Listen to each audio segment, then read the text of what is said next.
Is it sane? Is it possible? Still I ask myself, are we ever?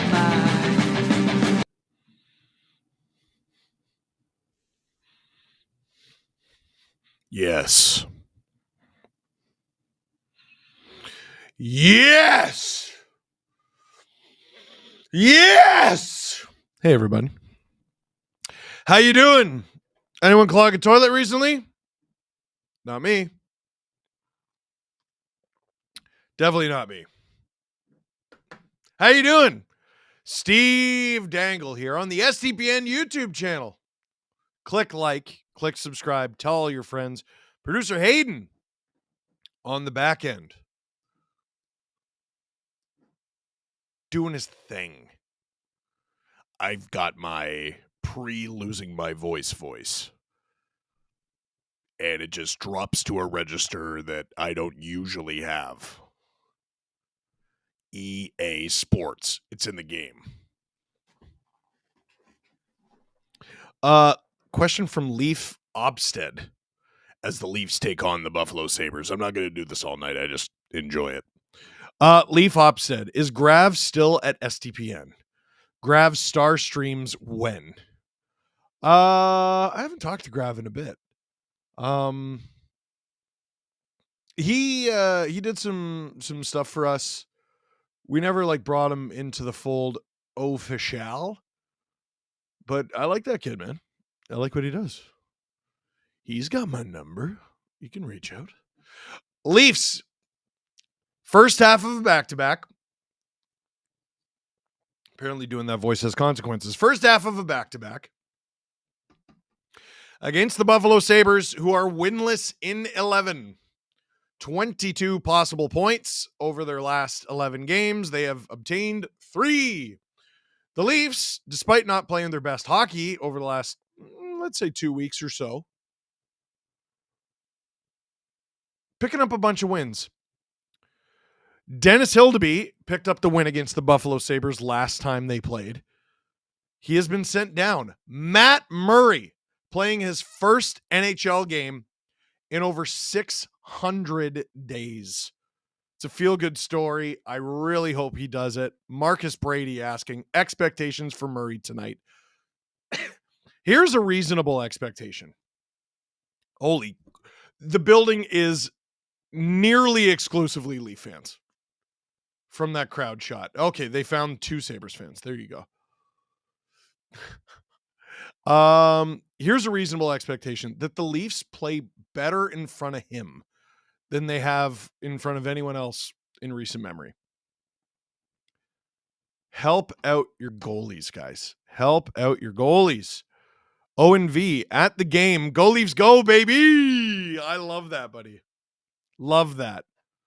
If you're a Sabres fan at this game, buddy, you are doing it for the love of the game. The love of the game.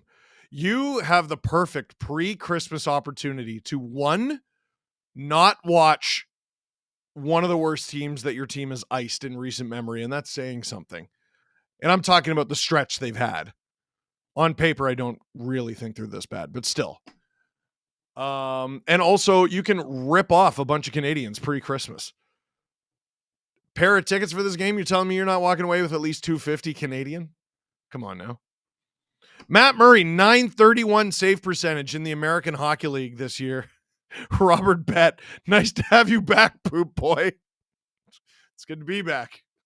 Death Eater 91, hi Steve, STP VIP, ad free. Become an STP VIP today. Ukko-Pekka Luukkonen in net for the Buffalo Sabres. He started real good. Recently has not been real good. Rasmus Dahlin back in the lineup for the Sabres. Sam Lafferty back in the lineup for the Sabres. Jordan Greenway out of the lineup. Felicity Waters says, go Leafs, go. Will we have the game clock tonight, or I got to do a bunch of updates? Puck is about to drop. It will be updates. Okay.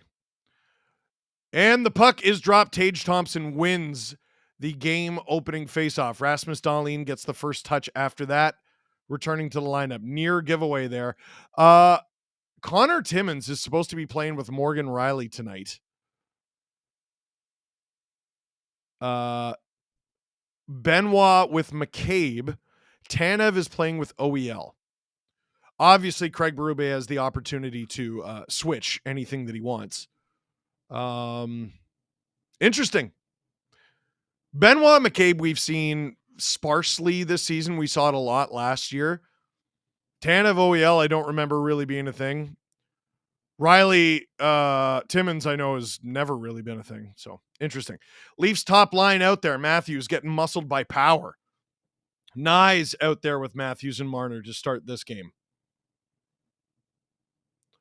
Matthews trying to put pressure on. Marner trying to put pressure on. The Sabres get out of their zone. They enter the zone with speed. Nyes takes down his man. There's not going to be a call there, I don't think. That's offside. 18:57 to go in the first period. Canadian Skull Dragon, welcome to SDP VIP. Please become an SDP VIP. It supports the channel. And also, there's something in it for you. I see who the VIPs are in the chat. You get access to our VIP episode every week. So we do 3 episodes that are free. Puck is dropped. And then the VIP episode is only for VIPs. We've recorded a ton over the last few days. Benoit takes down his man. Jake McCabe with a bit of a risky pass. Leafs get out of their own zone, though. And this is going to be kind of a 3-on-1 here. Domi with McMahon scores! Lasers from his eyes. Bobby McMahon. 89 seconds into the first. Unbelievable. This line keeps it going. There's already a Sabres fan with a paper bag on their head. Canadian Girl 83 with 10 gifted STPN memberships. And this third line keeps on ticking. Great feed from Domi. It's like, shoot it, shoot it, shoot it. Man. And that's such a good feed to McMahon. His 8th of the season. I wonder if Robertson gets a secondary assist on that. And the Leafs, puck is dropped, 18:27 to go in the first. Score on the first shot of the game. Not just their first shot of the game, the first shot of the game. So that's one way you can support your goalie, right? Oh, no! Matt Murray makes a big save. That's a scoring chance. Never mind. I was about to say one way you can support your goalie is by giving him goal support. But maybe limit the chances against, eh? Connor Timmins, another risky pass in front of the net, but it works. Riley up the ice. Oh, interesting little pass. Darlene first on it. Tyler Durden. I didn't even get the stream open, and it's 1-0. Oh, Tanev takes down his man. I think he just blew a tire. Kampf off the boards and out as the Leafs will get a change in 17:38. Yeah, baby. Left in the first period. That was a total fluke. And the Sabres score. Alex Tuck, just a grade A scoring chance. This is what I'm talking about.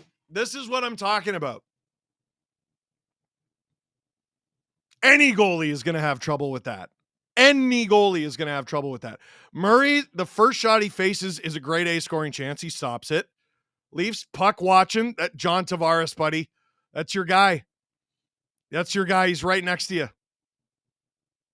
What are you doing, boys? What are you doing? And what are the refs talking about here? 17:26 to go in the first.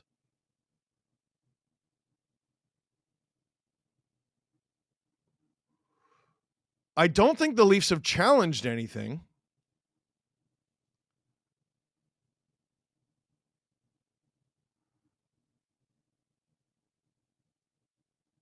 It's not obvious what the refs and Sabres are talking about right now.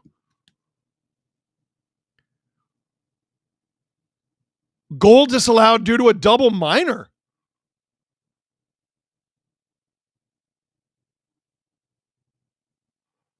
Tanev got hit with a high stick. Sabres aren't even really arguing it. I guess they can't. You can't even review this, can you?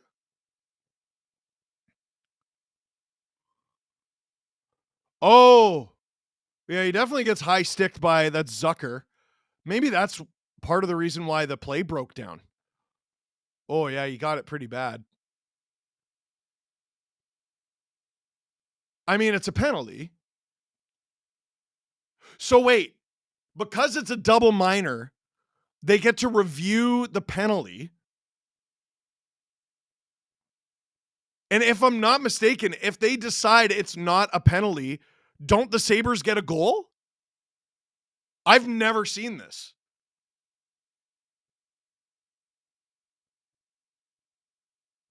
I don't know what the move is here. The refs are already giving the headphones back.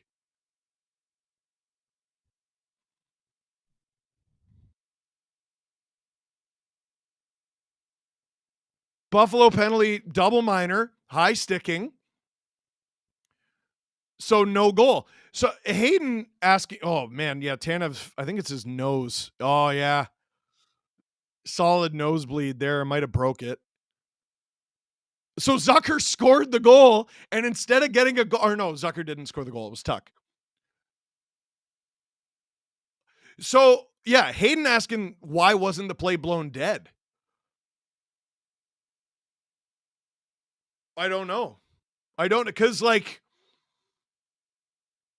2 or 3 Sabres touched the puck after that infraction happened. I can't think of a time I've ever seen this. So the Leafs go from 1-0 to 1-1 to they have a 4-minute power play and it's 1-0 again. We are 2.5 minutes into the game. Puck is dropped. Leafs power play begins. What a break for the Leafs and potentially Tanev's face. Nylander with a shot that's stopped by UPL.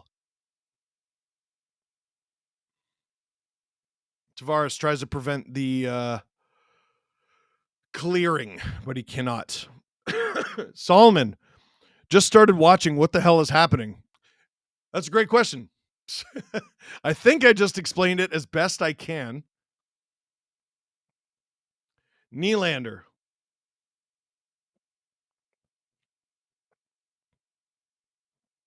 Marner. Riley at the point. Marner. Oh, to Tavares. Oh, he had a good shot there. I think he missed high and wide. Sabres ringing around. It'll leave the zone, and they'll settle for dumping it.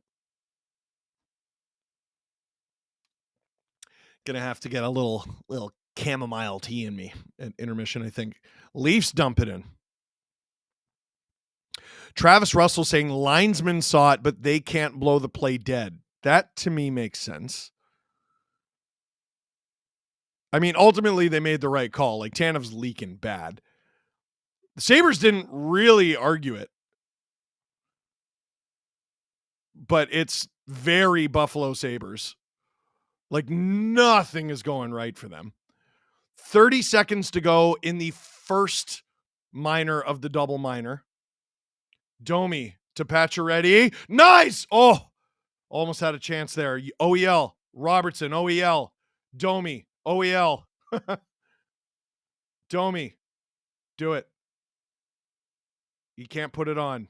Domi gets it back. 10 seconds to go in the first minor. OEL on. Oh, UPL didn't see that. Pacioretty can't get it back to the point. Sabres clear, and the first 2 minutes is over. Murray out of the net to play it. David Owens, doesn't that seem like something that would typically go against the Leafs? Yes. But it didn't. That's my favorite part, I think. Marner, way up the ice, out of the reach of Austin Matthews. Matthews around the net for Tavares. Marner, behind the net. Matthews. Marner. Marner's been basically like the power play quarterback this year. Riley, tricky pass to Matthews to keep the play alive. Nylander behind the net. What are the Leafs setting up here? This is a strange formation. Nylander. Riley. Marner. Was looking for Tavares. Couldn't find him. Matthews tries to get body position. Sabres clear it. Murray's gotten quite a few touches of the puck. Derogatory.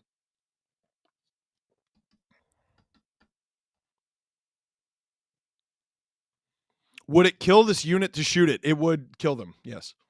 Nylander shoots. That went up high and I think into the netting. 53 seconds, excuse me, to go in this penalty.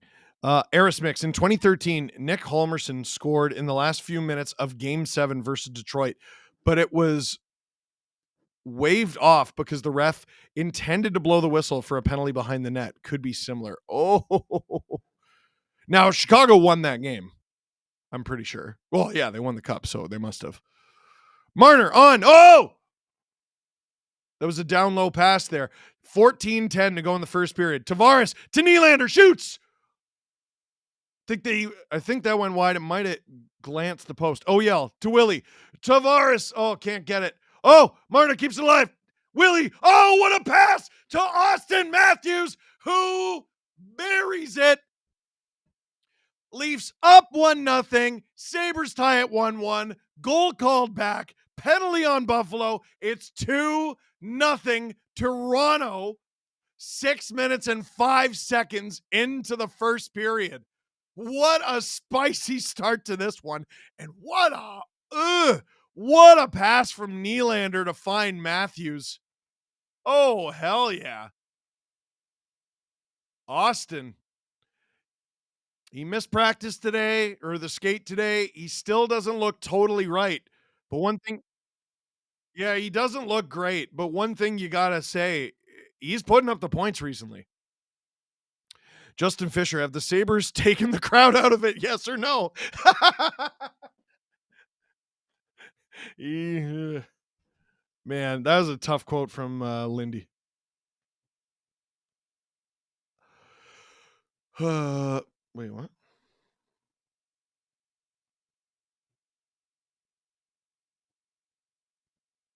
It's all good. Who's texting me during the stream? It's fine.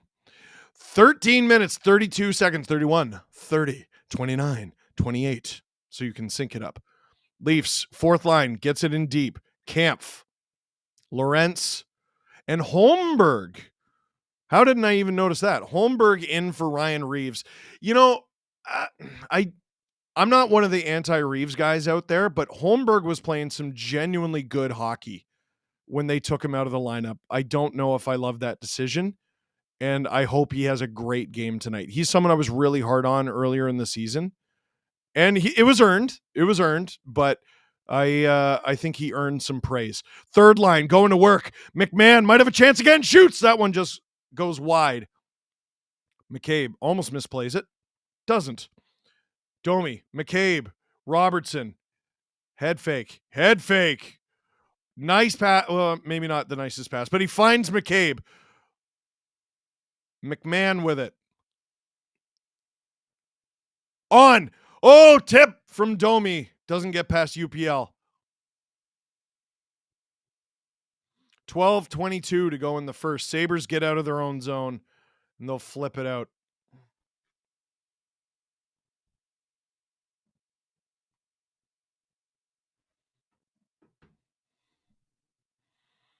Great pass up the ice to Tavares. Tavares gains the zone. 12:03, 02, 12 to go in the first period. Pacioretty. Whoop. Whoop. By the way, I'm streaming again tomorrow. Tomorrow's game against is it the Islanders? I think it's the Islanders. It is. Thank you, Aiden.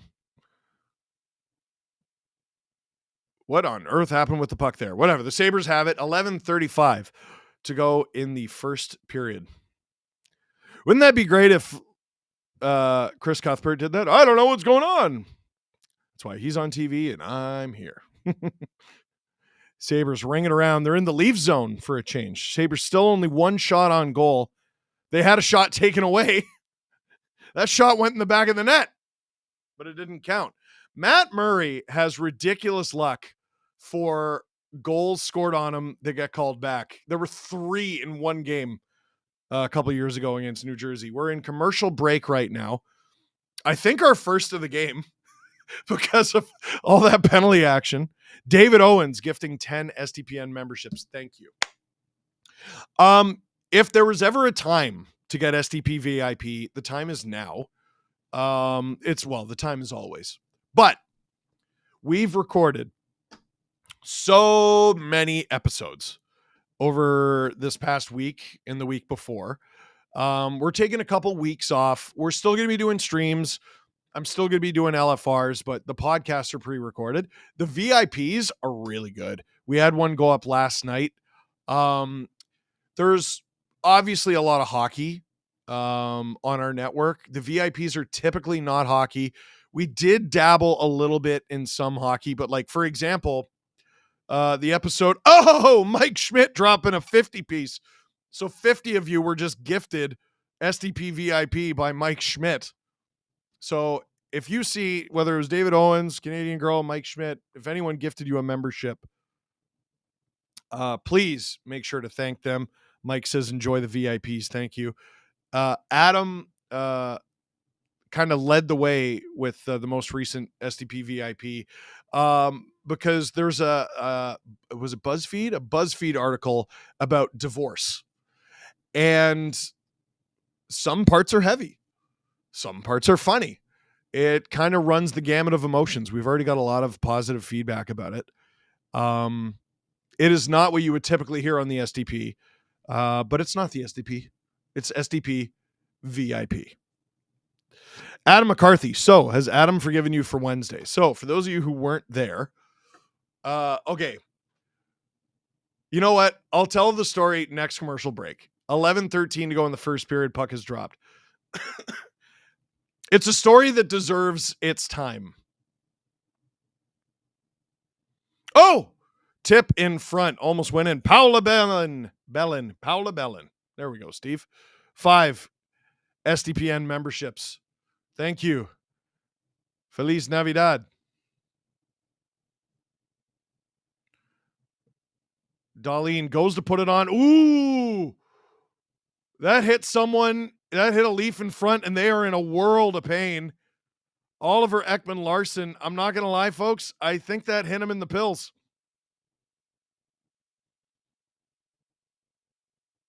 Yep.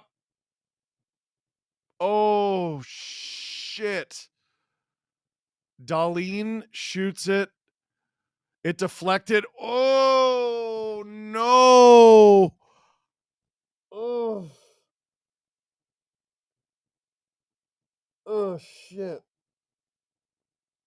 Yeah, that got him right in the dick, boys. That got him right in between the legs. Oh, shoot. Oh, that looked bad. That looked bad. Emo Jalapeno gifted 5 STPN memberships. Thank you. What a transition. Sabres, shot. Stop by Murray. Another shot. Stop by Murray. He clears it. Not the greatest clear. Blocked. 10:28 to go in the first period. Sabres at the point. Fourth line out there. Fighting for their lives a little bit. Clifton on.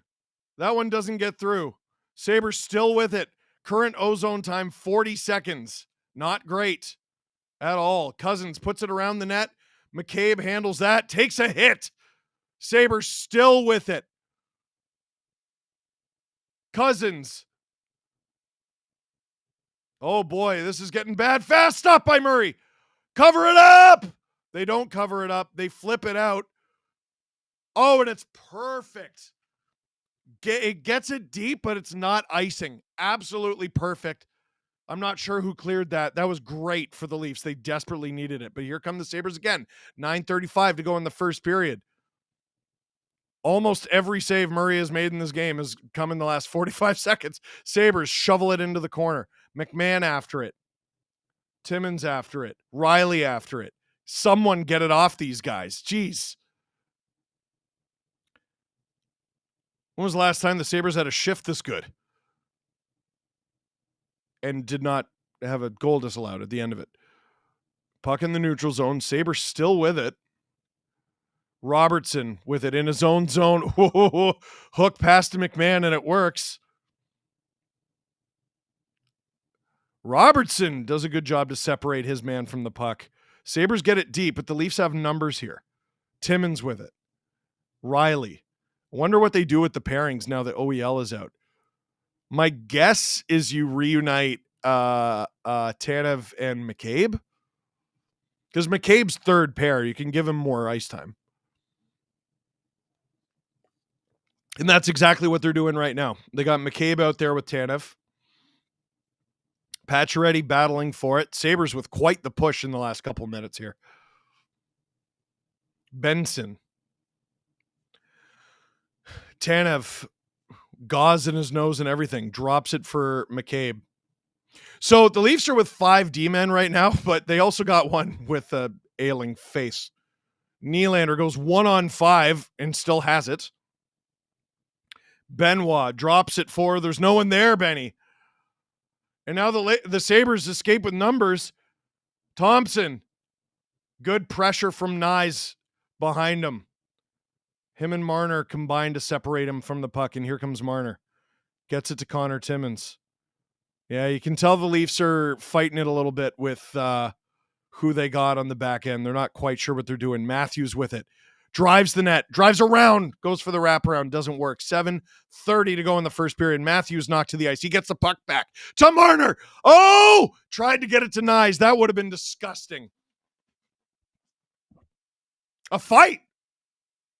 Tage Thompson with Morgan Riley. Tage takes Riley down. Not a lot of punches exchanged. What on earth? 7:20 to go in the first period. The refs have Riley in like a jiu-jitsu full mount. What started this? Ricardo Medeiros, thank you. Welcome to STP VIP. What on earth? Matthews got hit pretty good by Tage, and Riley comes after him, and they drop the gloves. I wonder if Riley gets the extra 2 there. Yeah, I'll do claps for puck drop. Sorry, everybody. We're in excuse me, commercial time out. Oh yeah, I'll tell the story. So last stream that Adam did, I think it was the Stars game. He told a story. So we had a meeting. And it was a fun meeting. And then we had a Christmas thing, and it was a fun Christmas thing. And then after that, we had some shows to record. And I had to go to the bathroom first. So I did. And I'll admit, I used too much TP. Can't even look into the camera right now. Thank you, Emo Jalapeno, gifting 5 SDPN memberships. Can't even look into the camera right now. I used too much TP. I clogged the toilet. I had to go look for a plunger. I couldn't find one. I had to ask for one. It was humiliating. We found it. But Adam, in a rush, was like, no, Steve, leave it. We have to record some shows. Deal with it after. Which I thought was a weird reaction. Let me go downstairs. I'll have it fixed in a couple minutes and I'll be right back up. But he wouldn't let me do it. So what happens? We record 2 shows. We get out of there really late because we had what we thought was going to be like an hour-long Christmas shindig, but we enjoyed each other's company so long it lasted like 2.5. So I went home. And I'm on the DVP. And I contact Adam and Jesse, who happen to be recording Agent Provocateur. And they're like, and I go, hey guys, pretty sure I forgot to unclog the toilet. Oh yeah, because our sales lead, Christina, said, hey, did you ever unclog the toilet? And I said, no. So Adam did it.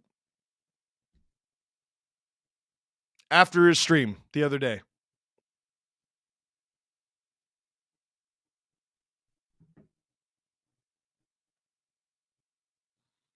So wait, we're back from commercial break.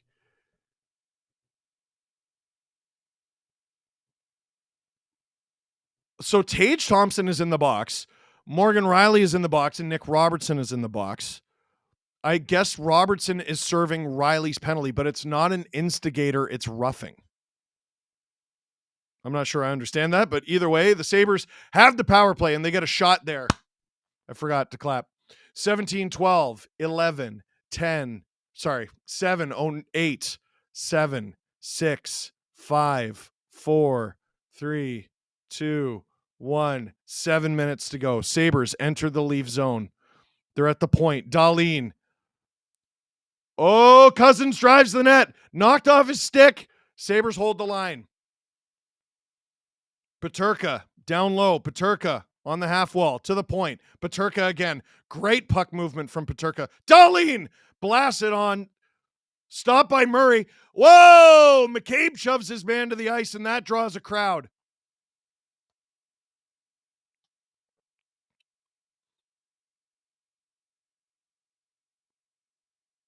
A bunch of middle fingers.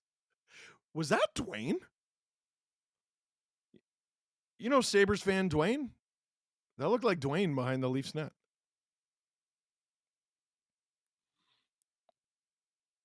I wonder if McCabe's getting a call there. I hope not. He's just defending his goalie. He was poking at him. Liam Benjamin, welcome to SDP VIP. Nope, just SDP VIP. Welcome. All right, we got a face-off. 6:40 to go in the first, 1:20 to go in this power play. Puck is dropped. Sabres win the face-off, but too much. It leaves the zone. They re-enter. Oh, Leafs can't clear. Dahlin, looking for a bumper tip there. Doesn't work. Oh, Matthews. Fortuitous bounce. He gets it. Marner clears it. Just under a minute left in this power play. 6:15 to go in the first period. Dahlin with it. Jeez, is he going to stay out for the whole power play? Here comes Tuck. I was about to say the Sabres' only goal scorer, but they called it back. Maybe he'll get it back. Holmberg out there on the penalty kill. He can make his argument to stay in the lineup by having a good kill here. Oh, Sabres off the side of the net. Lorentz and Holmberg are the forwards. Tanev, oh boy, gets it to Holmberg, who wasn't the most ready for it, but he got it, clears it. 5:40 to go in the first period. 18, 17, 16, 15 seconds to go in the power play. I'm definitely going to have to make a tea. First intermission. So here's what we're going to do first intermission. This is mostly for Hayden, but you guys can listen too. We'll show a clip as soon as the period ends, and then we'll do stuff like hockey cards and all that. Does that sound good? Sound like a plan? Sounds amazing. Oh, that's even better than good. Tavares for Benoit. Timmins. up the ice. 5 minutes to go in the first period.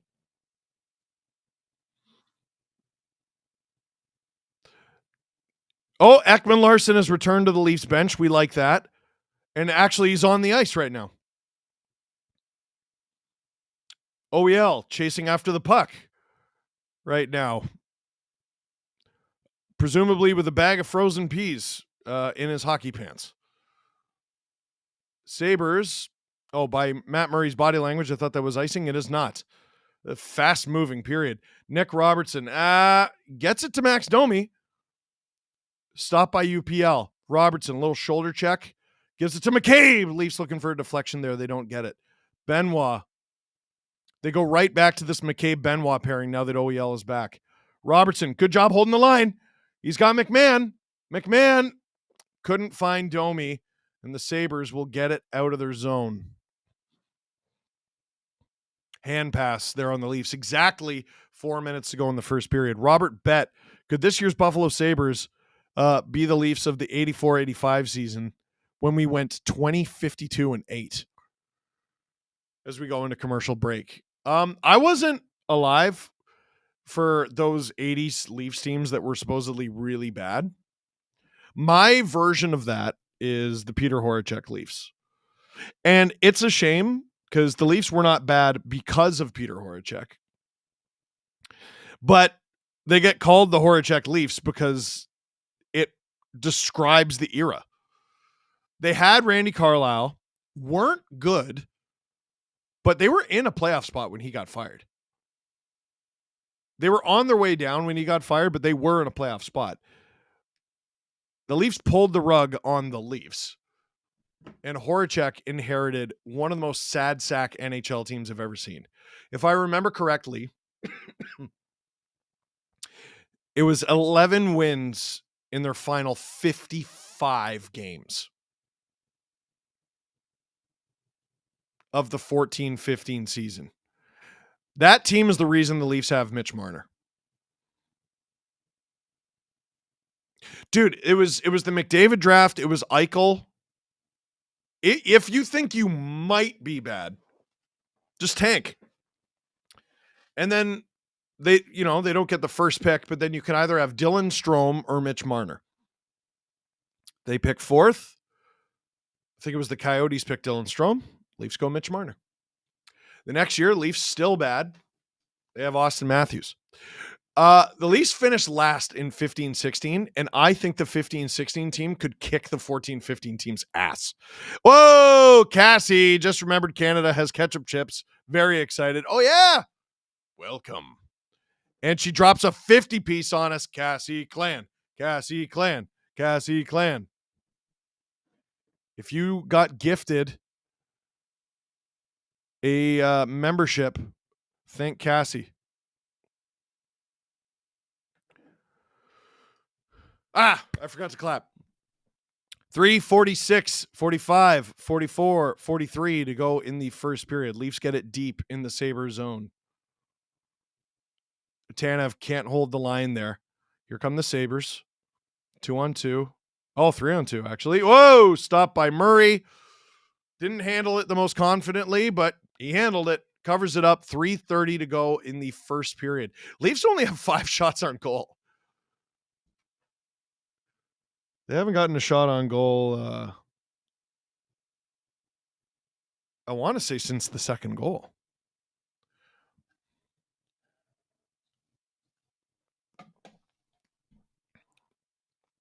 Matt Murray is such a huge goalie. And by that, I mean his equipment is huge. He's got a huge chest protector. Andrei Vasilevsky styles. Face off in the Leaf zone. Puck is dropped. Sorry. Pontus Holmberg gets the face-off win there. Oh, no. Timmins. Sabres have had quite a bit of ozone time. Oh, and they got some more shot. That one goes wide. And it Beyblades around the board. Sabres have to go after it. Cassie says, sorry, I'm late. Fell asleep. LOL. Procrastinating now. It's all good. Never apologize for sleeping. 3 minutes to go in the first period. Shots 5-6 in favor of the Sabres. To call this game low event is actually inaccurate. Quite a bit happened early on. Riley fought Tage Thompson as well. Yeah, no, this game hasn't been low event. There just haven't been a lot of shots, if that makes sense. Pacioretty puts it into the corner. Nylander can't catch up to it, though, so here come the Sabres. They broach the zone. Lafferty with it, Leaf legend. Oh, he's got a wide open Bowen Byram. Stopped by Matt Murray. John Tavares goes 1-on-3. It almost worked. Dahlin gets it out of his zone. Sabres can't break out with it, though. Leafs have it. 2:03, 2:02, 2:01. 2 minutes to go in the first period. Leafs up 2-0. Sabres prevent the dump in. McCabe gets it back. Finds Marner. Marner. Back to McCabe, who blasts it on. Stopped by UPL. Through traffic and everything. I thought that shot made it through. It hasn't made its way onto the score bug yet. Matthews. Oh, great fake.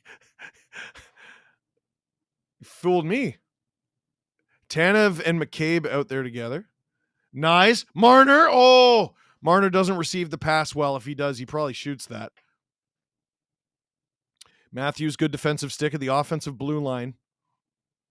Matthews takes advantage of the fact the Sabres brought it back into their own zone, but here come the Sabres. They dump it. Zucker going in there with Benoit. Zucker's really underratedly having a very good season. Domi. McMahon. Get on that horse, big fella. McMahon. Domi! Stopped by UPL. 47.9 seconds to go in the first period as he covers it up. Cassie, I think it's dad joke time, yes? Yes. It's almost have a tea and a lozenge time for Steve as well. What do you call a cow that doesn't produce milk? Someone you have beef with. I don't know. Domi, face off in the offensive zone. McMahon up with it. Comes up with it. I didn't clap again. Steve, you suck. Second period, I'll be better. McMahon, great battle behind the net here. McMahon, the McManimal, back after it. He gets it again. Robertson finds McCabe. Stopped. Oh! McMahon almost gets a shot there. Tanev. Robertson. That shot doesn't hit the net. 15 seconds to go in the first. Sabres trying to get one last chance here. Tanev says, no. How about I play keep away? Oh, dear. Someone just fell in front of the Leafs net because they caught an edge or whatever. Jake McCabe runs out the clock, and that does it for the first period. And the answer, what do you call a cow that doesn't produce milk, from Cassie? An utter failure, a milk dud, if you will.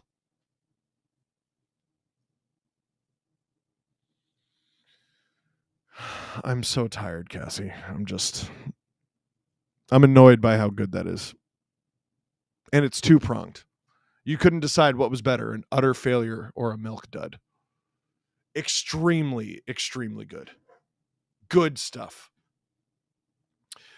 We got 2 clips for tonight. We got oh wow, and we got something about the Rangers. What are you thinking, Hayden? Oh wow.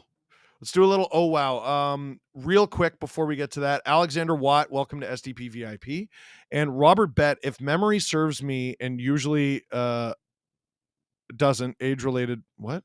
Dan Maloney was the coach back when the Leafs thought ex-players make great coaches. Yeah, see, that is before my time. That is before my time. Pat Burns was the Leafs coach, like, for my first Leafs memories. And he carried himself in a way that made me feel like he was the only person tougher than my dad because I was a little kid. It's okay, Cassie. I knew you meant utter. All right. So while we're on break, please don't go away. We're going to watch a little Oh Wow, where I break down some OHL highlights, amazing plays in this league. When we come back, hockey cards, a guy with a better voice, and who knows what else. Who knows? Who the hell knows? We should know. We don't. Who the hell knows, man? Anyway, enjoy the latest episode of Oh Wow. Oh, wow. Hello, friends. Steve Dangle here. Welcome to the SDPN YouTube channel and another episode of Oh, Wow, where we take a look at the best plays from around the Ontario Hockey League over the past week. And we have to start with a truly ridiculous one because the man's name is literally Precision. Although apparently he pronounces it Procession. Well, with 20 goals so far this season, he's created a procession of pucks towards the net. How about that? I'll stop. Show the clip. And Procession breakout. Tarian across the line. Puck in front for Procession out of midair. Redirected in behind Flores. He threads the needle right here, leading him, man, with a little knuckle puck going off the defenseman's stick. And Procession has a presence of mind to wait till the puck drops. Oh, wow. Some goals are impressive and you go, oh, I got to see that again. This is one of those ones where I'm like, sorry, let me see that again. You hear the change in tone? It's important. Your eyes do not deceive you. The puck is deflected up high, and I don't know what anyone thought was about to happen, but not this. 6'3" Anaheim Ducks prospect Ethan Procession bats the puck on his backhand out of mid-air. Decent little milestone goal too. That was his 20th of the season in just his 29th game. Now, why is that important? Well, this past June, Ethan Procession was drafted in the 3rd round by the Anaheim Ducks after a 62-game season where he had 15 goals and 36 points. This season, in just 29 games, he's already at 32 points, so he's almost beaten his OHL high. And in terms of goals, he blew past it long ago, going from 15 to 20 already. Ethan Procession from Wasaga Beach, Ontario. Remember the name. What a season he's having and what a goal. Oh, wow. Now, sorry to disappoint everyone, but this next highlight features a puck that goes along the ice. I know. But it's yet another 2024 3rd round pick, this time from the Washington Capitals, Ilya Protas with the Windsor Spitfires. Watch this solo effort. And Kitchener. Spitfires had laid an egg, really. The Rangers had the lead. Here's Protas, slips one through and scores! Magic man Ilya Protas gives the Spitfires the lead. Oh, this is a beautiful solo effort by Ilya Protas as he works his way through the Kitchener defenders. It's a 1-on-3. He just holds that puck, waits for Parsons to open up the pads, and he's able just to slide that thing in. Oh, wow. From the last highlight, Ethan Procession drafted 68th overall in 2024 by the Anaheim Ducks. Ilya Protas drafted 75th overall in 2024, this time by the Washington Capitals. Ethan Procession, 6'3", 18-year-old. That's ridiculous. Ilya Protas says, oh yeah, and he's 18. He's 6'5". What are they putting? Is it the cereal? Is it something in the cereal? This is a skill play, but it's also a stick with it play. There's sticks everywhere, defensive sticks especially, trying to get in your way and cause a kerfuffle. But Protas never gets tripped up physically or mentally, and he sticks with the puck and buries the thing. This season, there really has been no stopping this kid. 29 games, he already has 19 goals. That's pretty good. 25 assists. He's nearly an assist a game. Like, what do you do? His 44 points in 29 games somehow doesn't lead the Windsor Spitfires in scoring. That's Liam Greentree with 51 points, but it's good enough for second, and that goal is good enough to be featured in Oh Wow. For our next Oh Wow, is it another 3rd rounder? I don't think so. Jake O'Brien, still just 17, doesn't turn 18 until June, is capable of this in his draft year. Corner and got dropped by Gowan. Jake O'Brien off the wall after Lavoie stepped in. Scores! Wow. Oh my goodness gracious! Jake O'Brien put on the tap shoes. He just walked right through and banked it. I couldn't even muster an oh wow on that one. Can we see it again and just pay close attention to the call on the goal? Corner and got dropped by Gowan. Jake O'Brien off the wall after Lavoie stepped in. Scores! Oh my goodness gracious. Jake O'Brien put on the tap shoes. He just walked right through and banked it. Dude, it's less that they're impressed by the goal and more that like they're just actually terrified of what they've seen. No one's supposed to be able to do that, and he can already do it, and he's 17! That was one of 16 goals that O'Brien has in 31 games to start this season, and 38 points, well over a point a game in his draft year. Do you think people might notice the Brantford Bulldogs' talent? I think they will. Not to mention, this is after he had 64 points in 61 games last year. And he's already got 3 more goals. He's absurd. The fact that Jake O'Brien is very likely going to get better than he already is, and he is already capable of that. Oh, wow. For our next highlight, speaking of dudes who I'm fairly confident are going to get drafted in June, are you aware of the legend, the growing legend of Porter Martone? Coming off of a 71-point season last year in 60 games, he is blowing the doors off this year. And on this one, well, I'll let him do the talking. And Sova got in the way. Martone in alone. Here's Martone through the legs. He scores! How many times is this kid gonna pull off greatness? He does it again. Breakaway for the Brampton Steelers, and this time a goal, one that you don't see many more better than that. He goes to his backhand and pulls it back through his legs.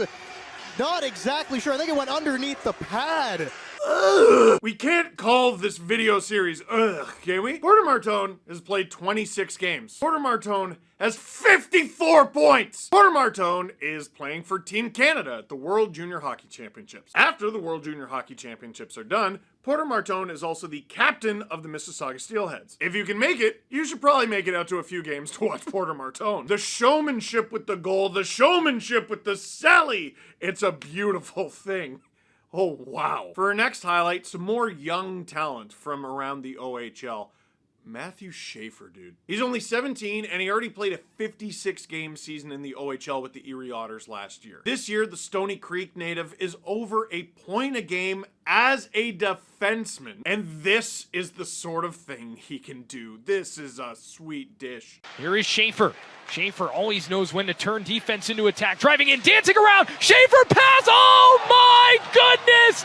Malcolm Spence taps it in, but Matthew Schaefer, he just danced around 3 to give the Otters a 4-1 lead. Oh, wow! I feel bad because the star attraction for this goal is the pass, but someone had to score it. Malcolm Spence is the name of the player who scored it. He's part of a trio of guys who have 37 points for the Erie Otters. In a 3-way tie, it is Malcolm Spence, Sam Alfano, and Pano Femus. The kid's getting all the attention, but I had to give a little shout out. Matthew Schaefer, turning defense into offense in just a dazzling way. Like the move, the feed, oh man, the read, the confidence. Matthew Schaefer, just, oh wow. And for our last play in oh wow this week, producer Drew sent this to me. It just says, Beckett Seneca, the best goal I've ever seen. All right, let's see it. Inside, he gets leveled out by Colby Barlow. Seneca takes it away at center. He walks into the net. He scores. Oh my goodness. Beckett Seneca undresses the London defense, and he gives Oshawa a 5-3 lead with 7:34 to go in the third. And he walked around Sam Dickinson and put it bar down. It's 5 unanswered, and it's a 2-goal lead. Oh, wow. Dude, I'm never going to give up on this. How isn't Beckett Seneca on Team Canada? The third overall pick from this past June has 46 points in 27 games, and that was one of them. Goodness gracious, and the guy he did it to, Dickinson, on London. It'd be one thing if he pulled that move on me, but he's actually pulling it on a competent hockey player. Dude, who needs someone to send you the puck when you could always set yourself up from the feet? Dude, you make that move, you might not score. And then no one remembers the move, but he buried it. Ooh, one of the nastiest goals from the OHL this season. Beckett Seneca. oh wow. Like he could honestly do something to be in these videos every single week. Before we wrap it up, huge shout out to you because you've been sending me and producer Drew lots of great clips and great highlights from around the OHL to be featured in Oh Wow, and that really helps us find a variety of different things to include. But for now, that is it for this edition of Oh Wow. Thank you very much for watching. Click like if you like this video. Click subscribe if you really liked it. SDPN YouTube channel. Tell all your friends. The OHL. It's got some good players, eh? Yeah, they're decent. They're decent.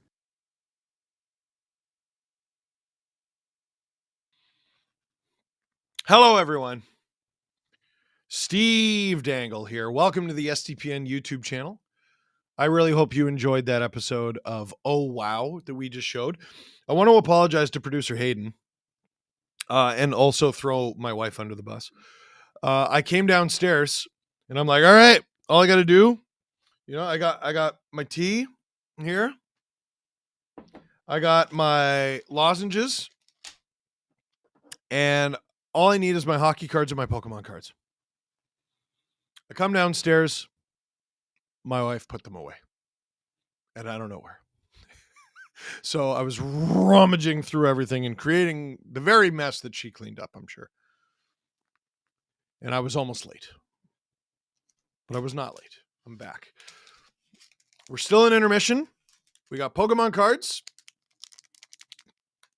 We got hockey cards. We'll start with Pokemon cards. Nick Elmy. Robertson has a deceptively hard shot, 95 plus kilometers an hour. Always has. Always has. One of the biggest what ifs for his development is if he went back to junior. He had another year left, but COVID screwed it up. He was at a goal a game pace with a year of eligibility left. He was good. Oh, I missed a super chat. Shame on me. Thank you, producer Hayden, for spotting that. Vito Lamb. Hey, Steve. What are your thoughts on wearing a Leafs jersey to a Scepters game? We'll be visiting from Alberta and my wife got us tickets. I think that's fine. I don't think anyone should give you grief for it. I don't think anyone should give you grief for any jersey you bring to any game. I think that's weird behavior. Now, if you're cheering something and I don't like it, then okay, fine. The supporters section and the visiting section are separated by chain link fence at soccer games in Scotland. I know this because I went. Emo Jalapeno with a dad joke. Where do you send someone after they've had a peekaboo accident? I don't know. Can't wait for the answer. Adam P. Steve, what's your all-time favorite Pokemon? Articuno.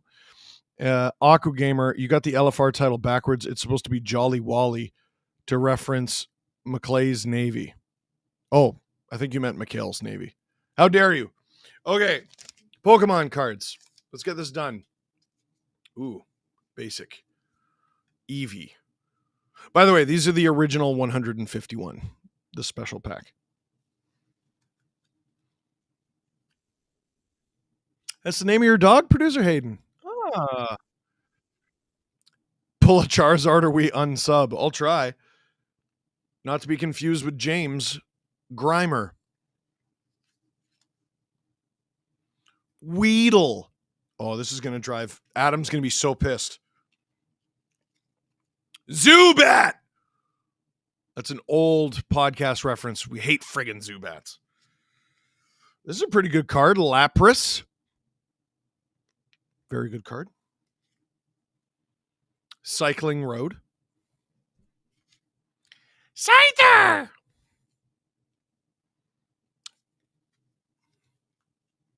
Squirtle.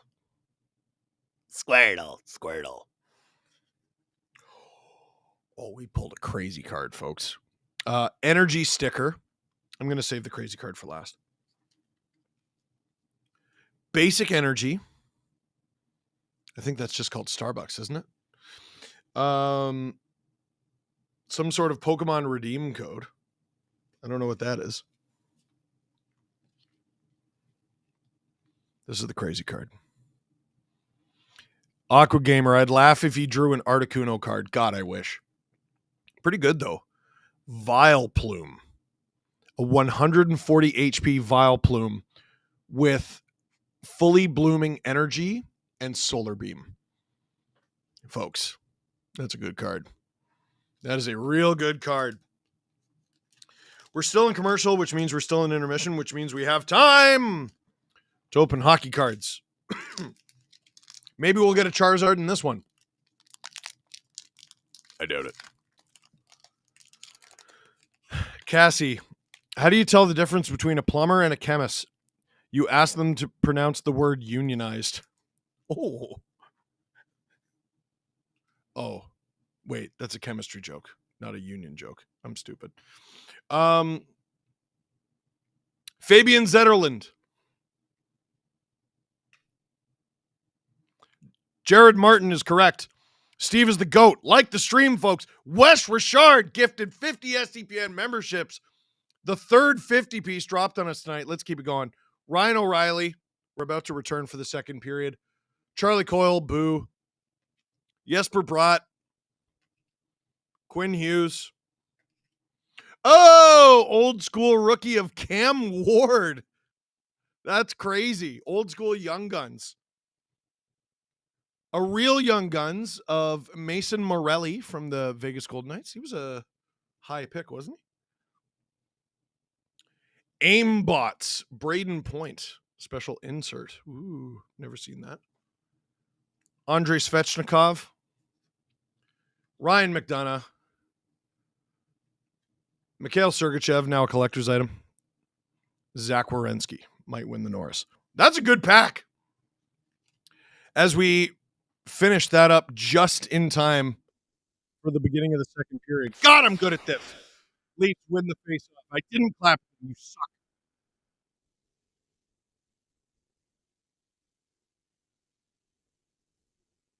Sabres within the neutral zone. They dump it in. And they'll call that icing. 15 seconds in. So we got a shot at redemption here. Wes Richard said, tis the season of giving. Very happy everybody. I think I sound underwater. That usually goes away after a few seconds. Now you can't hear me at all. All right. That just happens sometimes. And the thing that usually fixes it is nothing. I don't know. It just goes back to normal after a few seconds. Sabres have it. 19:26 to go in the second. 25, 24, 23, 22. For those of you trying to sync up your streams. Bowen Byram with it at the point. Gives it to Rasmus Dahlin on the left. He goes deep into the Leaf zone behind the net. Oh, good defensive stick from William Nylander because the Sabres might have had a tap in there. Leafs go for the line change. Sabres create a turnover, and here they come. 4-on-2. Sabres shoot. Blocked by Connor Timmins. They still have it. Tuck. Side of the net. Oh, you got to get it, boys. Sabres, no, they call it offside. Oh, that was very close. Leafs, guys. Come on. You're making this game too interesting. As Aqua Gamer Sean Shanley, I approved of the underwater voice. Yeah, that happens a few times a stream. Don't know what causes it. It's probably a software issue because the mic is totally fine. I don't know. Nice. Oh, geez. Goes 1-on-3 there. 18:30 to go in the second one-timer. Sabres fire it just wide. Sabres definitely controlling this game since the Leafs made it 2-0. Benson attacking, hounded by Nice. Helps create the turnover. Robertson's got a 2-on-1 with Max Domi. Robertson shoots. Score! Don't let the kid get hot. Don't let the kid get hot. Unbelievable. Oh, if Robertson's got an open lane on you, just know that your 5-hole's dead. It's dead. His release is stupid. Look at that. UPL is going to get dumped on by Sabres fans who don't know better. Robertson's shot is crazy. You can't give up on this kid. 8 points this season, 6 points in his last 3 games. Puck is dropped. Leafs up 3-0. Robertson's shot is stupid. It's so good. And on this line that's back out there again, yes, Maximum Domi indeed. On this line, Robertson is playing a good all-around game. He's not just a shot. Oh, Sabres! Oh, that's not a great goal on Matt Murray. That is not a great goal. And the third line is out there for that one. Yeah, it's not a good goal at all. 17:38. There it is again, left in the second period. Benoit can't get it out. Robertson maybe should have there. Oh, boy, that's terrible. That's terrible. Who shot that? Cousins gets it to, is that Peyton Krebs? No, JJ Peterka, who's a very good player and can shoot it, but that can't go in. That's not an NHL goal. Yuck. Don't love that. Murray has had a pretty good game. That's not a good goal. He makes, oh, jeez. Makes the save, gives up a huge rebound. Luckily, it does not make its way to the net. 17-15 to go in the second period. Leafs go offside, 17-13 to go in the second period. Leafs 3, Sabres 1. Cassie, let's talk about the Pens. Sid's assist on the first goal last night was disgusting. Him yelling F you to the guy who threw a late hit on him had me cackling. Michael McCarron, I think, was the guy. He's awesome. Puck is about to be dropped. I'm actually going to clap this time.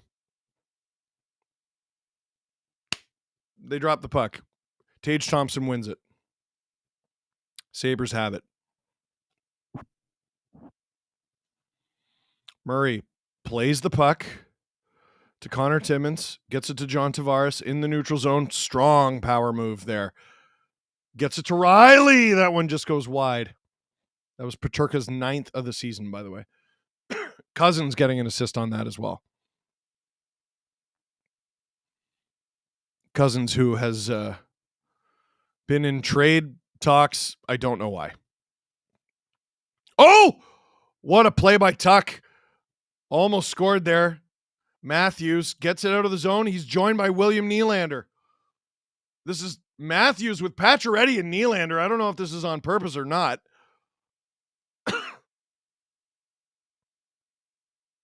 Apologies for the cough, folks. I can't help it. I don't even really feel sick. It's just a little scratch. Marner. He's with Matthews and Nyes now. Nyes. Great strength around the net. Sticks with it. Tries to get it to Matthews. Doesn't work. Darlene does a good job to break that up.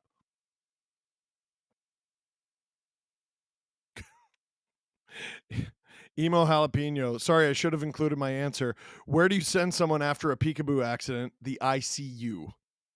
Boo. Byram, 15:45 left in the second. Up the ice. Here come the Sabres. Wide open. Benson can't handle the pass. Marner, up the ice. McMahon, hook pass for Domi, who snipes it! Maximum Domi! Oh my gosh, what a play! I think it was Marner who started it all the way back in his own zone. Bobby McMahon with the speed, with the spin, with the pass, and Domi roofs it.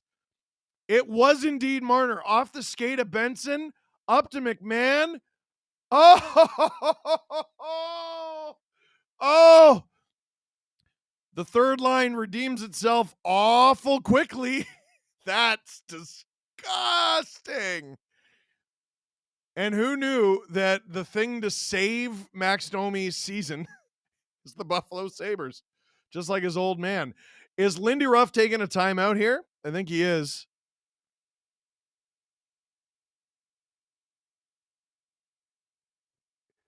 $15. Oh, Reimer's in net now. What's UPL supposed to do? Reimer in net in the goat head jersey. UPL pulled. Leafs up 4-1. Whoops. Almost knocked over my tea. That would have sucked a lot. 23 plaster. Wouldn't it be the Leafiest thing ever if the Leafs lost? If they lost against Reimer with a 4-1 lead? Yes. Yes. Puck is dropped.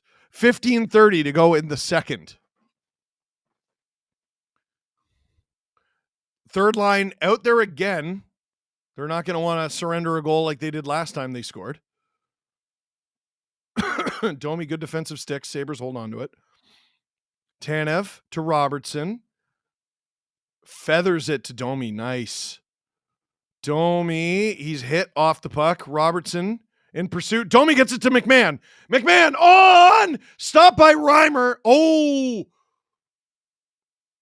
Robertson and Reimer having a conversation there. Robertson was driven into the goalpost. I think he's okay. Reimer's okay too. 14:45 to go in the second. Holmberg in the corner. Sabres corner. Tries to get it to Timmins. Keeps it alive with Kampf. Lorentz. Decent little hit. Holmberg. Great job keeping the play alive. Or rather, keeping the puck in the O-zone, I should say. Didn't exactly keep the play alive. Oh! Connor Timmins just, or was that Tanev? Completely yard sailed. One of the Leafs defensemen. It's Tanev and Timmins for some reason.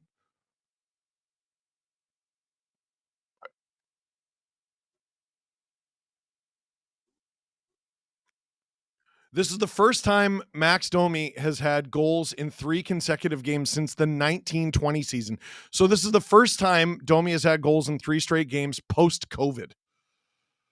Oh, the Sabres, what a save from Matt Murray. Holy cow. Oh, stacks the pads. Sabres still with it. They shoot. That goes out of play.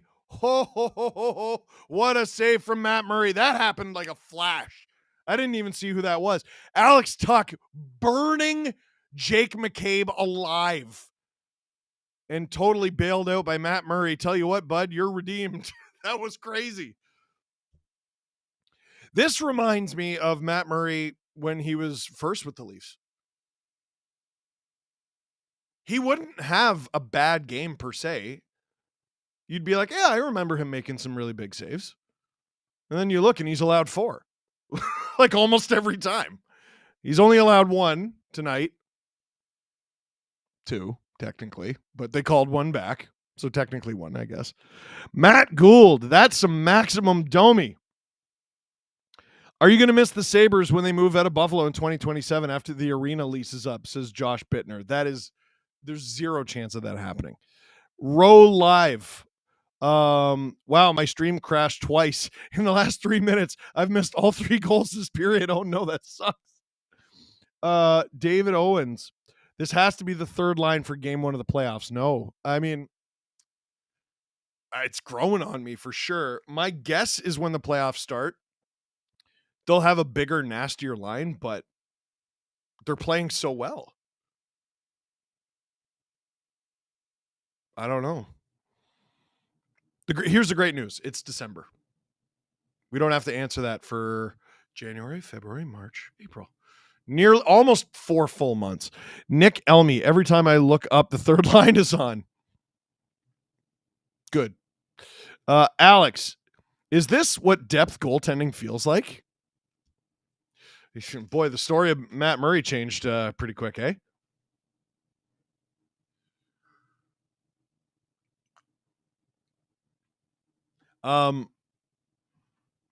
Leafs have a great situation, man. Their top two goalies are great. Puck is dropped. I didn't see the face-off because they didn't show it.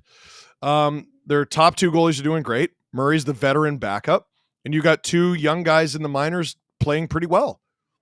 Hildeby's not playing the greatest this season, but he was an AHL All-Star last year. And Artur Akhtimov has not lost in regulation. Like,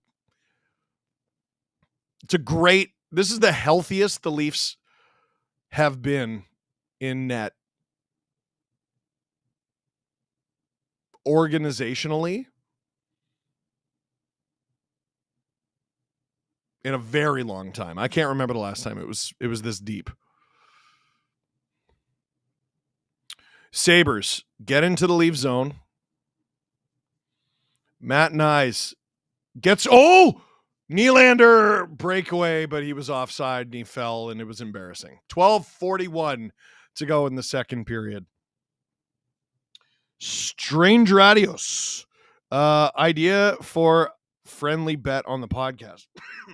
With Ovi returning, you guys could predict who you think will assist on the record-breaking goal. Who wouldn't want that assist? That's a good bet. I should take that. 12:41 to go in the second. Puck is dropped. Top line out there for the Leafs. They come up with it. McCabe playing the right side on a pairing with Benoit right now. The Leafs pairings have been all over the place tonight. I mean, Ekman-Larsson got hit in the balls. Tanev might have broke his nose. Riley got into a fight. It's been slightly unhinged. Tage Thompson, who Riley fought, enters the zone. Sabre shoot, stopped by Murray. The rebound control is leaving something to be desired tonight, but he makes the save. Sabres, shot. That doesn't make it on. Shot again, doesn't make it on. Marner calms things down. Jake McCabe, 11:51 to go in the second period. Cassie, NHL, where are my Four Nations jerseys? I want to spend money. Apparently they're not coming out till January, which is dumb because apparently the NHL has never heard of Christmas. Sabres with it in the neutral zone. They gain the Leaf zone. Wait for reinforcements. Timmins doing his best behind the net. Domi in support. Sabres at the point. Pressure by Robertson. McMahon with a good defensive stick. Leafs hemmed in a little here, but they're doing their best. This is part of the reason I have reservations about the third line. They can score. We know that. But whenever people talk about game one of the playoffs, I'm like, it's December. Calm down. Sabres still have it, by the way. Dahlin shoots, goes for a deflection, doesn't work. McMahon after it. Benson, get it out. McMahon finally gets it out, rugby's it across the line, and he'll dump it. Domi was tripped there. No call. 10:40 to go in the second period.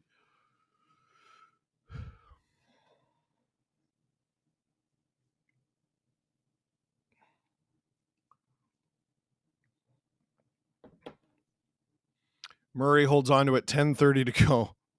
Edwin Bear. I want everyone to know I'm reading Edmund Bear's comment. I know Reimer is apparently a nice guy, but as a gay guy, start the Gong Show, please. Yeah. Yeah. Yeah.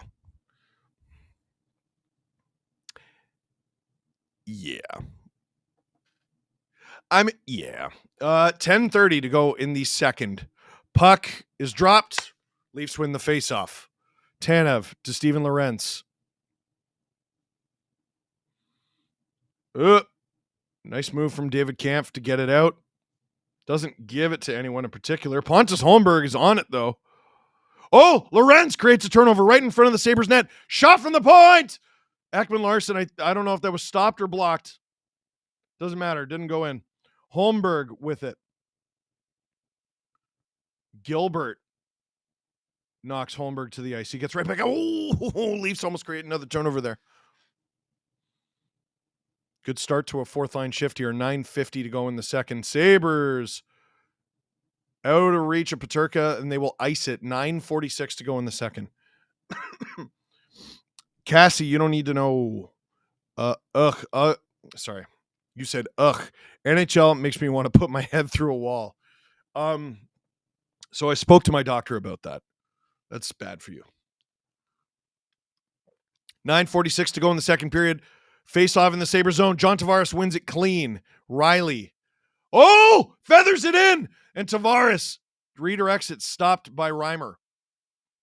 Which is just strange for me to say. Oh, Pacioretty got leveled there. Good defensive support from the Leafs here. They might turn this back into offense. Willie turns back to Timmins. Don't love that pass to the right-hander. 9:20 to go in the second. Leafs still have it. They regain the O-zone. Nylander, he's got patches! Hey, who scores? And I think just gave Reimer a sweet chin music. Oh, dear. Max Pacioretty scores on a wonderful feed from William Nylander on the same shift where he was taken down, but is Reimer all right? Reimer just got back up. Oh, boy. Yeah, watch this replay. That could have been real bad.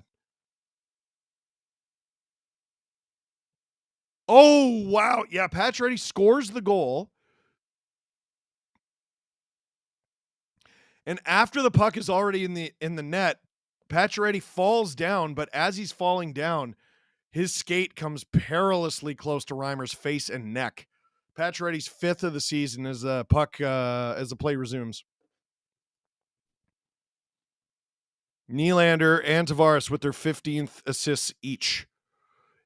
Emo Jalapeno gifting 5 SDPN memberships. Love you. Marner gets it out of the zone, finds Matthews. Matthews chops it in, doesn't receive the pass cleanly. Boy, Matthews looks pretty good right now. Cycles it back. Nice. Sabres back up the other way. 8:30 to go. Refs have really put their whistles away on account of I think they probably feel bad about what happened in the first period, which I suppose I understand. Nyes dumps it. 8:12 to go in the second period. Crazy to think this game is barely over halfway done. Here come the Sabres. Shot. That one's high and wide. Shot 16-14 for the Leafs, by the way. Zucker, pressured by OEL. Tanev sweeps it away. Someone's got to go get that. OEL gets it. Robertson picks it up. He can't get out of the zone. That has to get across the blue line, kid. And they call it on the offside. Cassie said, you reminded me, do you want the story of my concussion? Yes. I always want whenever someone is like, do you want to hear my injury story? I'm like, yes, I can't help it. It's rude to ask someone. Like there's an awkward, we're just not going to talk about it. But if they go, hey, you want to hear this? I go, yeah, every time. Yeah, no. I want to know. Tell me. So we'll wait on that. Akko Gamer, sell the team, Terry Pagula. Dude, he just doesn't seem interested. You know what I mean? Like he seems just too focused on the Bills. David Owens, Patch's goal, Leafs win, over. 5.5 pays out my parlay. Subs coming if they don't blow it. Oh, really?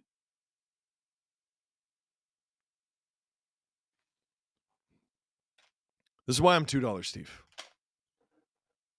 I don't know. Like, Drew bet on a Sabres. He had a parlay that included the Sabres getting a shutout. And I just don't think I could bring myself to do that.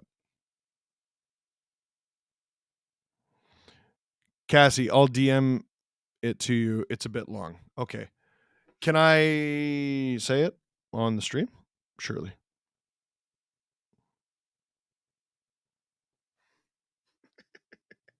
So if you know Sabres fan Dwayne, he goes, I hope you guys blow us the F out. I just responded, same. Oh,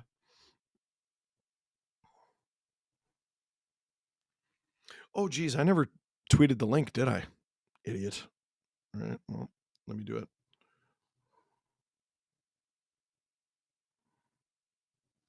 Puck is dropped. 7:45 to go in the second period. Sabres gain the Leaf zone. Where is it? It's behind the Leafs net. OEL after it. Tanev. Can't get it off Dahlin, who has been everywhere tonight. Zucker. Oh, that's a good feed. Stop by Murray. I don't think he got every bit of that shot. Stop coughing.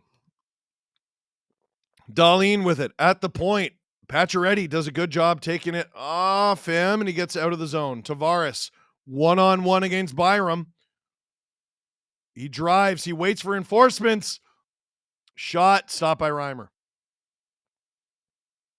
5-1 is the score. Goodness. Nylander drops it. Oh, back to Nylander. He can't get the shot off. In front. Oh, I thought Holmberg scored there. I thought that was David Kampf. I'm like, who the hell is Nylander on the ice with right now? Now, the Leafs play tomorrow, and like you can't really take your foot off the gas because it's the NHL, even if it's the Sabres. But you play tomorrow. So the way Berube manages his bench for the rest of the game is going to be fascinating. Riley puts it on. Stop. 6:26 to go in the second period. Where'd it go? Behind Holmberg. Lorentz after it. I'm guessing you're going to see a lot more of this line.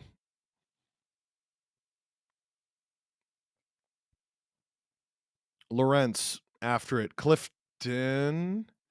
Oh, almost put that over the glass. Did not. Here comes Benson. Just onside. He's got Krebs with him. Krebs turns around.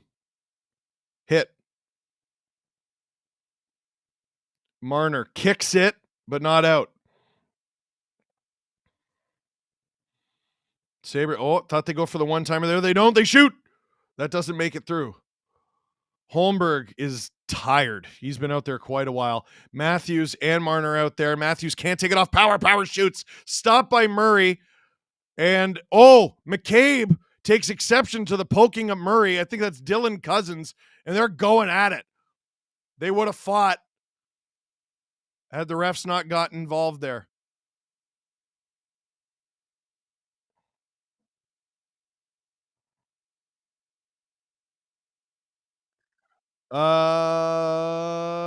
Producer Hayden has trivia. What's the trivia, bud? Commercial break, by the way. Leafs fourth line center David Kampf. Who does he have his most career points against? Okay, let's answer your question with a question. How many career points does he have? Total career points. I'm going to guess 45. And please tell me in how many games.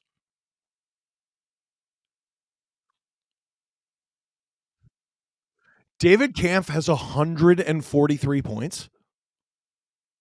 133 points. In 4 games shy of 500. 3 after tonight. And who does he have his most career points against?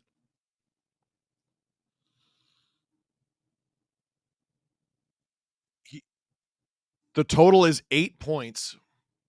He had, I want to say he had like a 3-point night. Oh, man, who was it against? I feel like you're setting me up. It couldn't be the Sabres. It's not the Sabres. I'm going to go with a Western Conference team because he spent most of his career with Chicago. Oh. I mean, the person who's asking me the question. Is it the Minnesota Wild? It's not.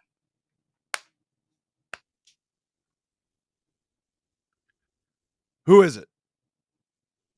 The Nashville Predators. See, that's surprising because the Preds were good for most of his time as a Blackhawk. And the Blackhawks were bad, actually. Huh. Good trivia. Good trivia. Tony Lee, who ends up with more goals by the end of the season? Patches or Robertson? Both are at 5 goals as of tonight. I'm going to go with Patches. He scored 30 goals multiple times. He's in the top 6. He's going to get more opportunity than Robertson. Like, Patches is not like a healthy scratch risk right now. I mean, neither is Robertson the way he's playing. 4-on-4 action coming out of the break here. 5:35 to go in the second. I assume it's McCabe and Cousins in the box right now. Yep. Robert Bet, worst hockey card you ever got. Mine was a family member who knows nothing about hockey, gave me a card. It was Jesperi Kotkaniemi right after he scored the overtime goal against the Leafs. I was upset, but he didn't know. That's hilarious. I'll have to think about that. Tanev with it. 5:17 to go in the second period. Tanev out there with OEL, it looks like. Matthews out there and Marner. Here comes Marner. Oh, shot. That goes over Reimer. Still 5-1 Leafs, by the way. Tavares out there for the Leafs right now. He's chasing Alex Tuck. Tuck gives it to Dahlin. So Chris Draper was my guy when I was a big hockey card kid in the late 90s, and I think I got a Claude Lemieux card, and I hated it. Oh, Dahlin, stopped by Murray, deep in his net, but he makes the save. Here comes William Nylander with speed, shot. Misses very high and very wide against James Reimer. Sabres with it. Power. No one man should have all that. Sabres with it in their own zone. 42 seconds to go in this 4-on-4 action. 4:12 to go in the second period. Power. Pass interrupted by McMahon, but the Sabres still have it. Oh, open shot. Scored. That was a pretty wide open opportunity for Samuelsson. 4:04 to go in the second period. The Sabres pulled within 3. Am I the only person who saw that? A Habs fan in the stands standing up and clapping? Get a life. Yeah, I don't love Murray's positioning on that goal. But, I mean, it is a pretty wide open scoring chance. And who's out there? There's McMahon. It's the Riley Timmins pair. I guess you can't blame it on the third line on account of its 4-on-4. But there's at least McMahon has been on the ice for 2 goals against. Right?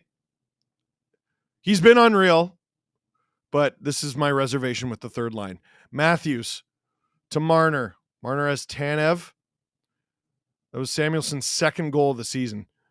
Matthews, he's got a little space, puts it on. Marner whacks it at Reimer. God, that feels so weird to say. Ekman-Larsson, Matthews, stopped by Reimer. The 4-on-4 is over. Marner around. Kampf is out there now. Marner. Oh, Lorentz didn't get the puck in time. Here come the Sabres.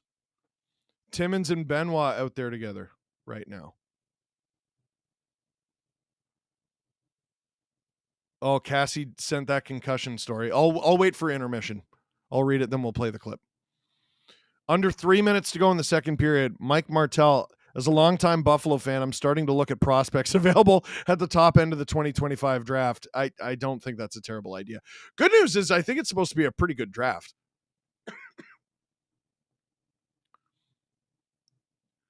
Is Pontus Holmberg getting a penalty for that? He is tripping on Tage Thompson, I believe.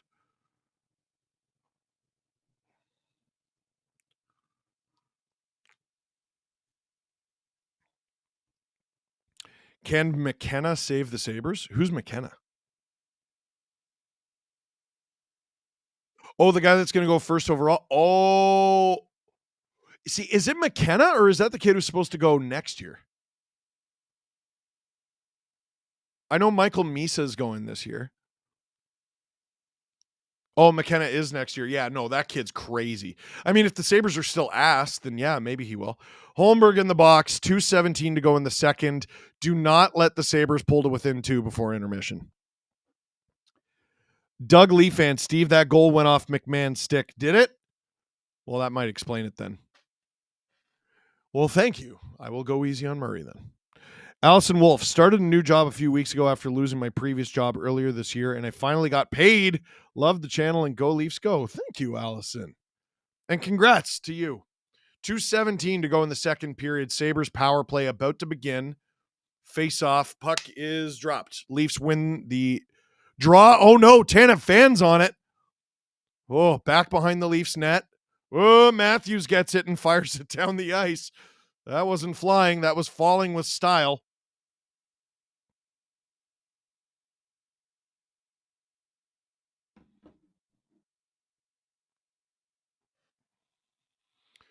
$1:52 to go in the second period. Intercepted. Marner dumps it.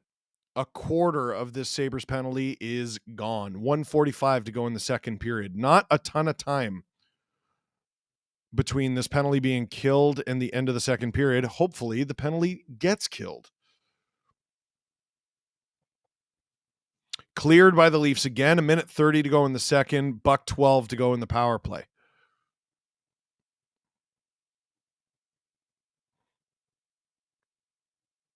Minute 20 to go in the second period. Minute to go in the power play. Here come the Sabres with the 30th ranked power play in the NHL coming into this game. But you never know. Shot! Stopped by Murray. Oh, Sabres hold the line. Shot! I don't think that hit the net. A minute to go in the second period. 40 seconds to go in the power play. Sabres working it around. Shot! Gobbled up by Murray. 36 seconds to go on the power play. Zucker and Benoit, what's the word? Jousting after the whistle. I want to give a shout out to Darren Dreger, who tweeted, I appreciate the NHL and NHLPA are working on a comprehensive plan to help former players. Listening to Glenn Healy in this episode, it sounds like a plan that should be finalized. Darren Dreger is talking about Glenn Healy appearing on Agent Provocateur with Alan Walsh. We'll talk about that more in a minute. Puck is dropped. Matthews can't win the draw. Tuck. Really good player. Stopped by Dahlin at the blue line. It's weird to say in a game where his team's given up 5, but he's looked good. Cousins. Oh, blocked by Tanev. That looked like it hurt. Matthews around, and he gets it out. 30 seconds to go in the second. 12 seconds to go in this power play. Geez, the Sabres should giddy up here. Get possession in the Leaf zone before the penalty's up. Instead, they don't. Nyes chips it out. I thought they could have turned that into a thing. 8, 7, 6. Sabres way up the ice. And that's going to be icing with exactly 3 seconds to go in the second period. Shout out to Canadian Girl 83, gifted 5 STPN memberships. And JV, who knows where the Sabres would be if Bob Dylan had accepted that invitation to the game in Prague. I love that story. He ran into the Sabres in an elevator when they were in Europe to start the season. And they invited him to a game, and he was like, sorry, I got to perform tonight. Nylander for the face-off. He loses it, and the second period is over. 5-2 at the end of 2. And I mean, this game doesn't have to be over. And the Sabres look good when they're playing, but boy, their body language is rotten. Robertson with a goal. Patches with a goal. Domi with a goal. McMahon with a goal. It's good stuff, baby.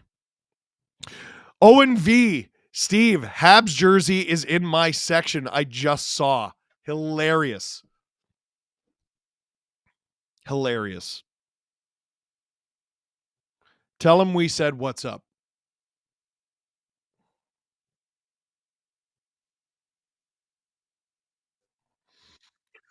Oh, yeah, no, still not as bad as the father-daughter thing that wear the opposing team's jersey to every Leaf game. It's do whatever you want with your money. I think it's weird behavior. Okay. What's weirder is Sportsnet and TSN choosing to put these guys on camera every night. What are you doing? It's Toronto. There's other fans of other teams.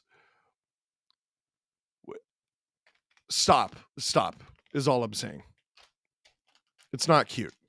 Dude's a scalper. I don't give a shit. Get him off my screen. Stephen Emmerich. I live in Niagara and I can't stream the game on major Canadian sports network because apparently Niagara is in the Buffalo broadcast market.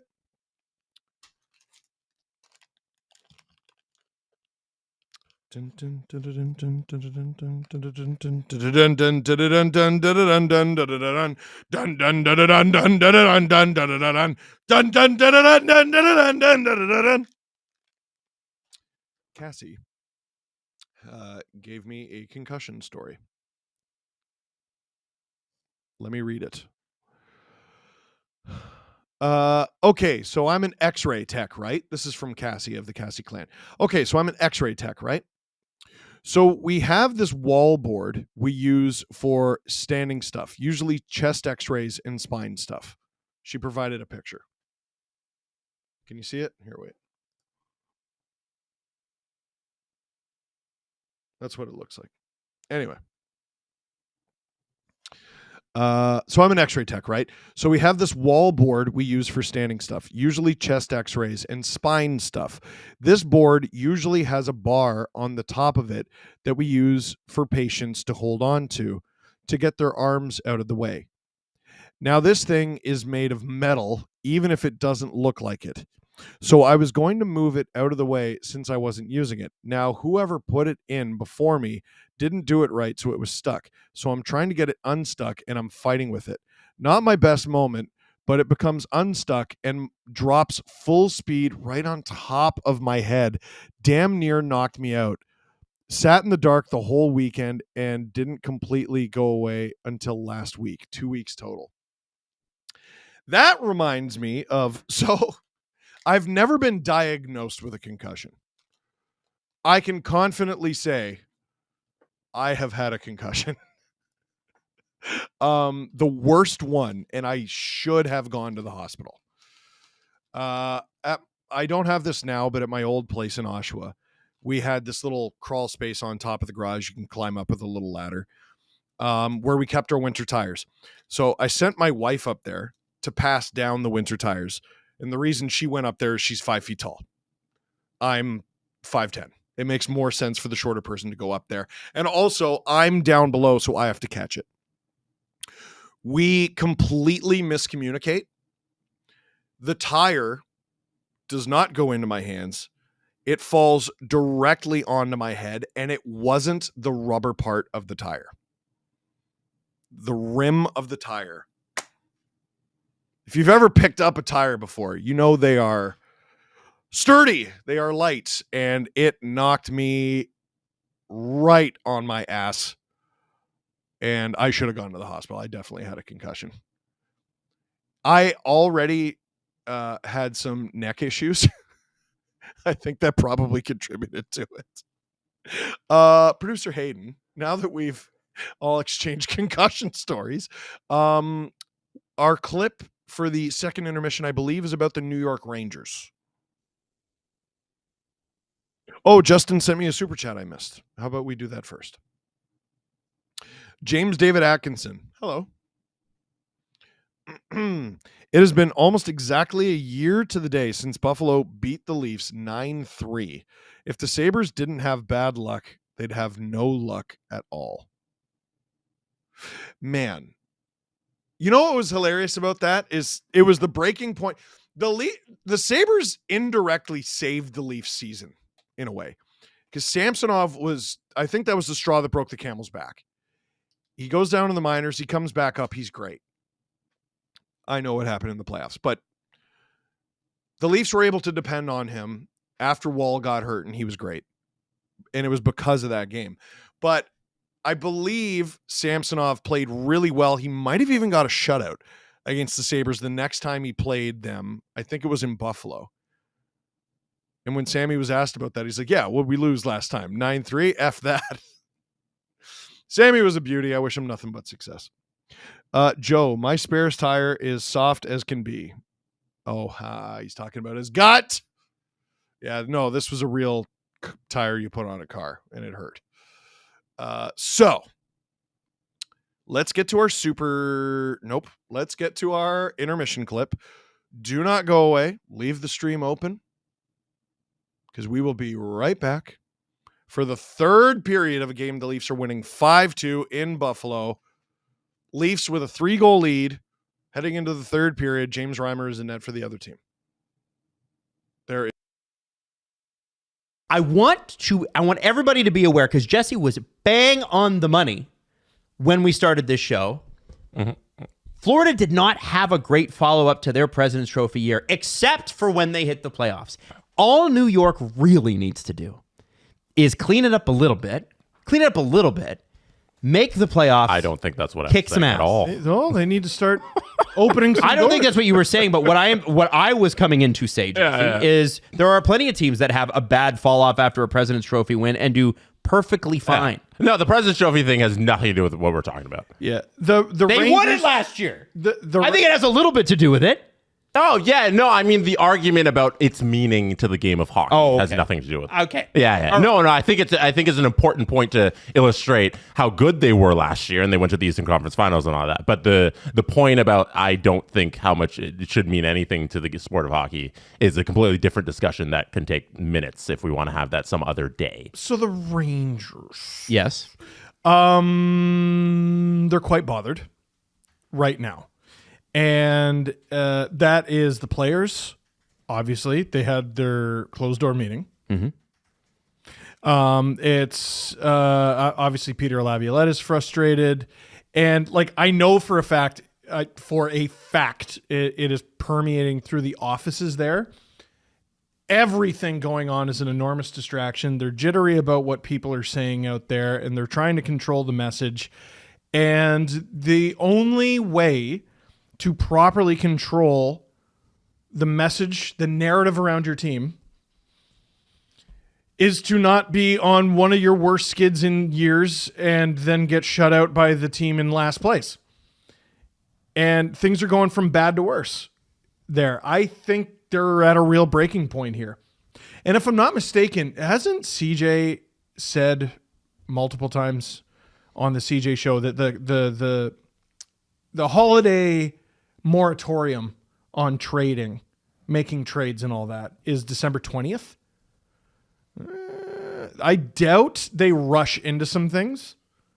It could be a spicy 24 hours or so in New York, but my guess is they wait on it. They stuff themselves full of a little bit of turkey, and then in the new year, we could see a brand new Rangers team one way or another.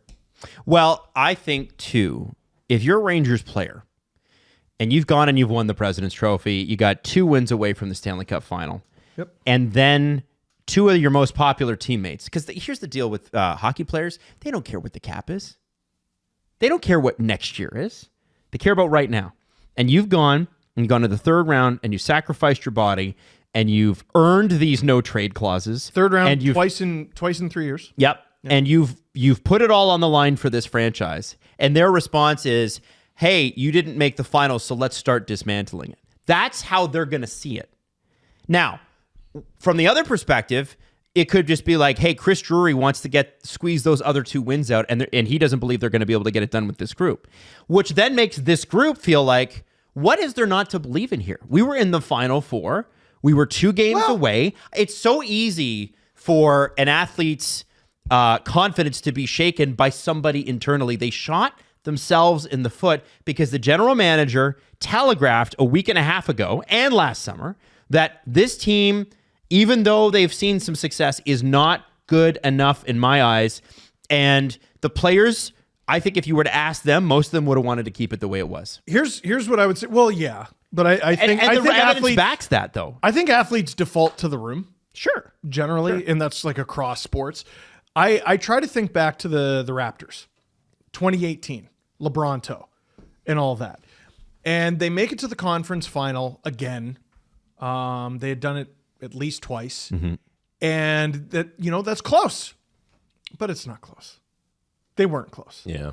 They were So close and so far, and they had to do something. I think the difference, besides it being basketball, is someone came in. They got rid of Barclay Goodrow and replaced him with... Okay.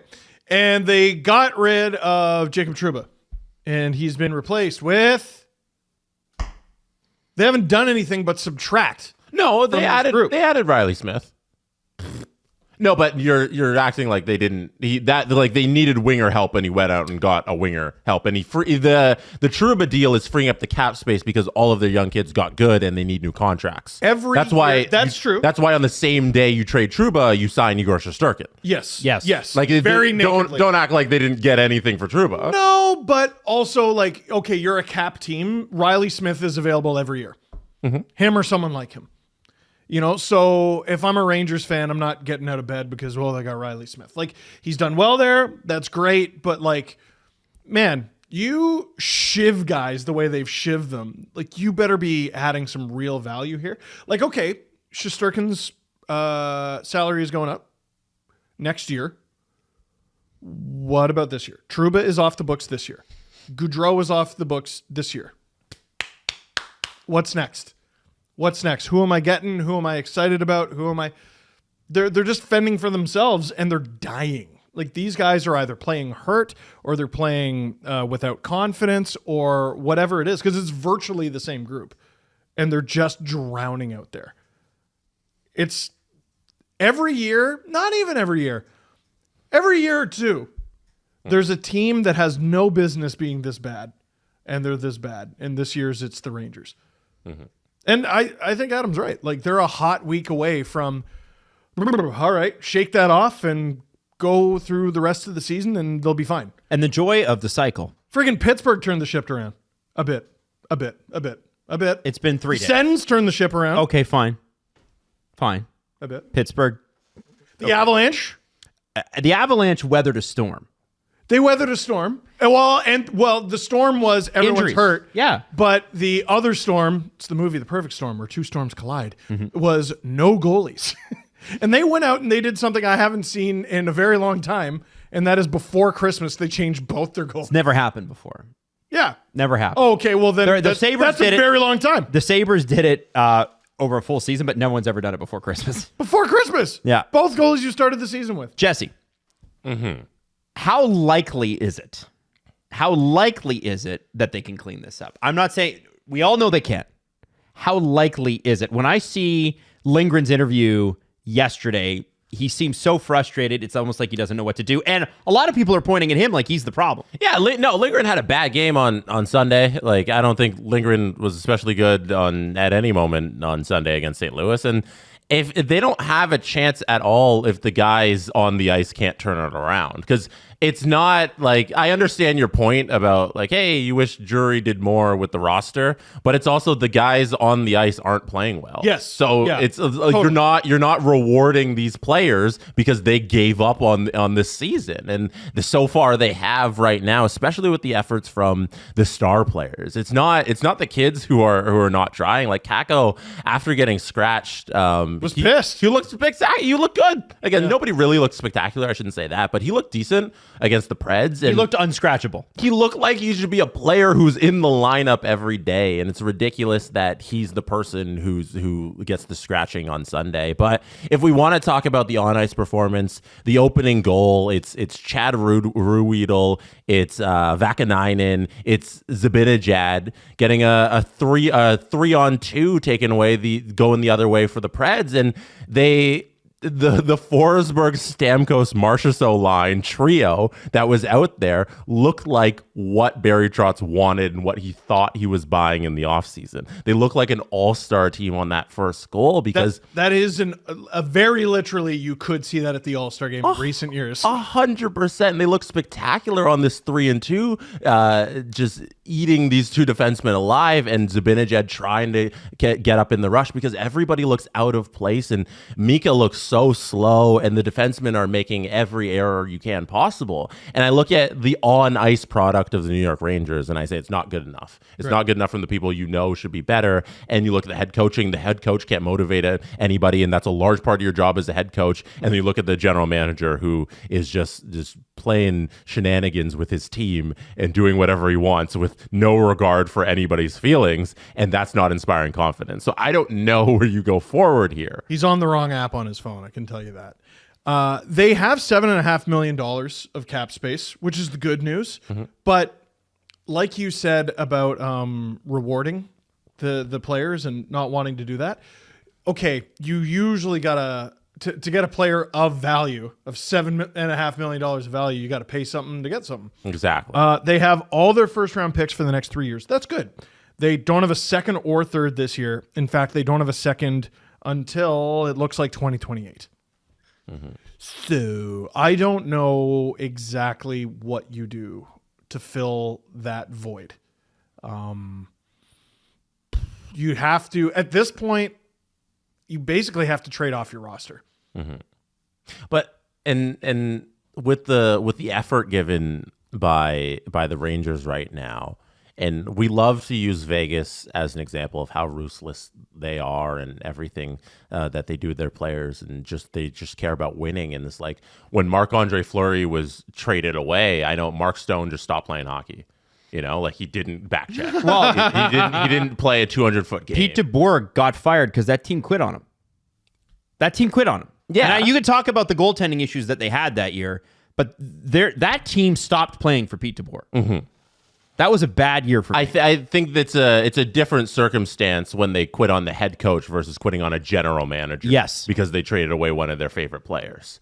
Like, I feel like this is what's happening in New York, where they're upset with the entire front office and the regime from ownership down, as you've reported. And I think that's very true.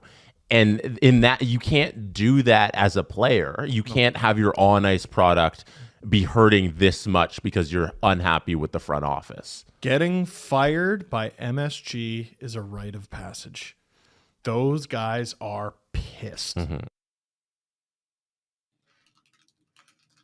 Do not go anywhere. Leave this tab open. But if you haven't seen it yet, Charlie Lindgren, bloody save of the season, windmill in his game against Carolina. Welcome back, SDPN YouTube channel. I'm Steve Dangle. Click like, click subscribe, tell all your friends. 500 likes. There's over 1,000 of you in here. 500 likes. What is that? We're about to begin the third period here. Leafs with a 5-2 lead over the Buffalo Sabres. 5 different Leafs scoring. John Baker, SDP VIP, and Canadian Girl 83 gets another 10 memberships. Nylander dumps it. Pacioretty in the corner. Whacks it to OEL, who gets it deep. Tavares back after it. Out of his reach, though. Dahlin gives it up. Nylander to Patches. Stopped by Reimer. Nylander has it. Tavares behind the net. Riley. Nylander all around it. He gives it away. He's going for a change. Real. Holy smokes. Casual from Nylander. He has 2 gears. 10 and 0. Here come the Sabres now. Matthews chips it from Marner. Leafs get out of their own zone, but the Sabres have it.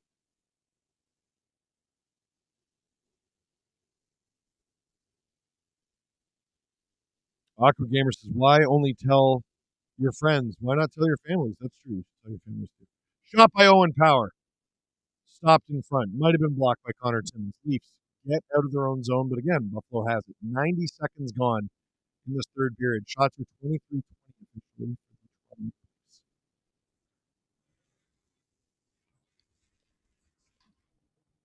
Am I underwater again? Trust me, it'll just, I didn't do anything. It just, I don't know. Yeah, it happens 2 or 3 times a game. I don't know why. It's no one's fault. except Brad Marchand. It's always his fault. Leafs, once again, out of their zone, but again, they don't have the puck. Emo Jalapeno, after gifting a bunch of memberships, is finally an SDP VIP. Let's go. Dylan Cousins can't center it. Leafs third line out there. They chip it out. Is this going to be icing? Robertson tries to get after it. He can't get it. 17:40 to go in the third period. Icing against the Leafs. Blue White Flame. Happy holidays, Steve, to you, your family, and the SDPN crew. Loved all of you. Thank you very much. Buon Natale. James David Atkinson. For context of how bad the 9-3 game was against Buffalo Sabres last year, I watch Leafs games at 2-3 a.m. because I'm in the UK and I'm a madman. I went to bed early that night, and that doesn't happen often. I mean, yeah. Why would you bother? Puck is dropped. Third line out there. Listen, we've been talking about them. Game one of the playoffs. Are you comfortable with it? Let's see how you are on the other end of the puck. You can score. That's half the battle. You got to stop the other team from scoring. David Kampf out there. My guess is if the first few minutes of this period go well, we're going to see a lot of the fourth line. If it doesn't go well, then we won't. My guess is we won't see a ton of Matthews, who did not skate this morning. Dahlin, shot. That goes wide. Man, he's had the puck a lot tonight. It's weird to see a guy have such a good game in a game where his team's playing so ass. Reimer in net now for the Sabres. UPL allowed 4 goals. I really don't know how many of those goals he was supposed to stop. Sabres did not help him very much.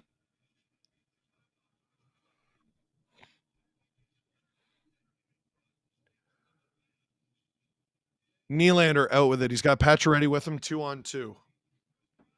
I'm just trying to tweet out the link as I'm going. Reimer deflects that wide. Pacioretty takes the puck off. Zucker in front. Oh, Leafs hold it. Oh, McCabe. Stopped by Reimer. Great move there. Tuck dumps it, and he'll go for a change. Leafs with the puck in their own end. Murray stops it for Benoit. 15:50 to go in the third period. Tavares dumps it in. Sabres chip it out. Leafs have it again. Marner. Reminder, the Leafs play again tomorrow. I'm going to be streaming that game again tomorrow. Right here, same seat. Same YouTube channel. Same everything. Except producer. Yes, it'll be producer Drew tomorrow. Sorry, Hayden. Sorry. Nice in there. Connor Clifton driving. Oh, wow. Blocked by Riley. Nice to Riley. Excuse me. Goodness gracious. Nice to Robertson. Maybe I'm wrong. I said you're going to see a lot of the fourth line, but third line's in your bottom 6 too. I think we're going to see a lot of the third line. They're going to try to rest their big guys. But maybe there's too much time left in the third to do that just yet. Robertson tries to leave it for McMahon. Doesn't work. OEL joins the rush. Shoots it. Puts it into Reimer's chest for a faceoff. 14:24 to go in the third period. That was such a casual shot by OEL, and it was still over 80 kilometers an hour. Steve, can you get what Saros' save percentage from last night was? Was it 69%? 750. That's better. It's not as funny. John Tavares, puck is dropped, wins the draw in the Sabre zone. Great battle on Owen Power. Nylander tries to get it to Pacioretty. Doesn't work. Leafs get the puck back, though. Nylander. Tavares. Nylander chips it. Reimer stops it, and we'll get another whistle.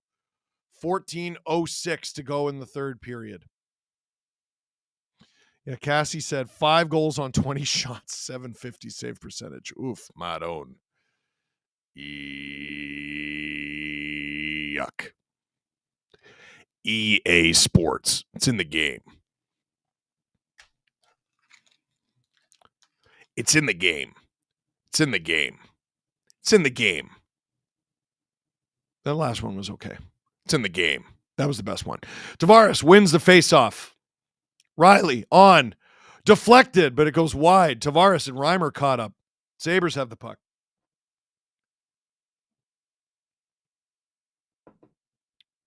Nylander with it.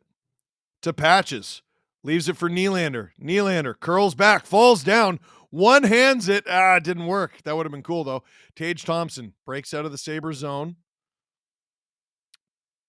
Stopped, turned around. Pacioretty gets it deep. Matt Gould, NHL blackouts are insane. I'm an 8-hour drive from Denver and Salt Lake and 13 hours from Vegas, but I'm supposedly in their home markets. Dun dun dun dun dun dun dun dun dun dun dun. Matt Murray, I believe he negated the icing there, played it. Sabres keep it in the Leaf zone. We don't like that. Leafs fourth line out there. Oh, this might be ice. Yeah, this is icing. This is icing. 13:04 to go in the third period. James David Atkinson, who should I support in the Four Nations? I was like, the country you're from? Oh, you're from the UK. Canada. Canada's part of the Commonwealth. It's the only Commonwealth country in the Four Nation face-off. There you go. Face-off in the Leaf zone. Puck is dropped. 13:03 to go in the third period. Tanev whips it around. Leafs can't get out of their own zone, though.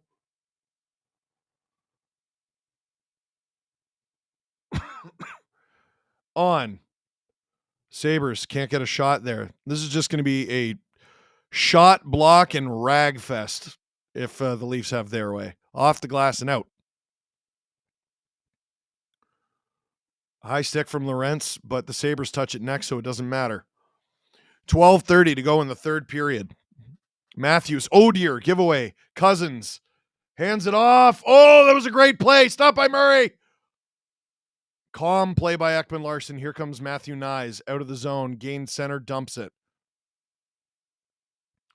Ooh, hard hit on Connor Clifton, I believe.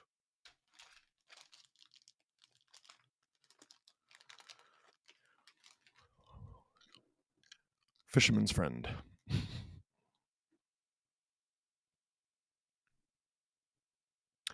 Sedin Magic 15. Hey, Steve, I have a question I'm hoping you can answer. Why does the NHL have a holiday roster freeze?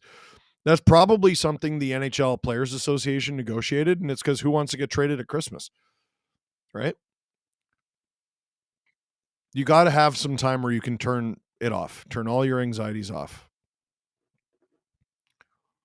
Losing streak, doesn't matter. Christmas. Winning streak, good for you. Christmas.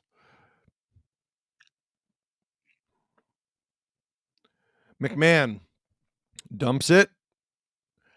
Robertson after it. I almost said Ryram because he was going after Bowen Byram. Sabres attacking with 3. Leafs defending with 3. 11:10 to go in the third. Connor Timmins lifts it out. This is going to be icing. 11:03 to go in the third period. Shots 26-22 for the Leafs. Score 5-2 for the Leafs. All the world's a stage. Let's go, Matt Murray. Go Leafs, go. I agree. Aqua Gamer Sean Shanley. Speaking of EA Sports, hear about the Knicks trade for the New York Jets caused by his sons saying Judy's Madden stats being too low. I feel like I read about that today, but I didn't read much about it because I didn't really have like a basis for what was happening. I didn't talk about the puck getting dropped, and it doesn't matter because the Leafs iced it again. 10:57 to go in the third period. Cassie, okay, I'm done procrastinating. Good night, guys. See you tomorrow. See you, Cassie. Let's get some Cassie clans in the chat.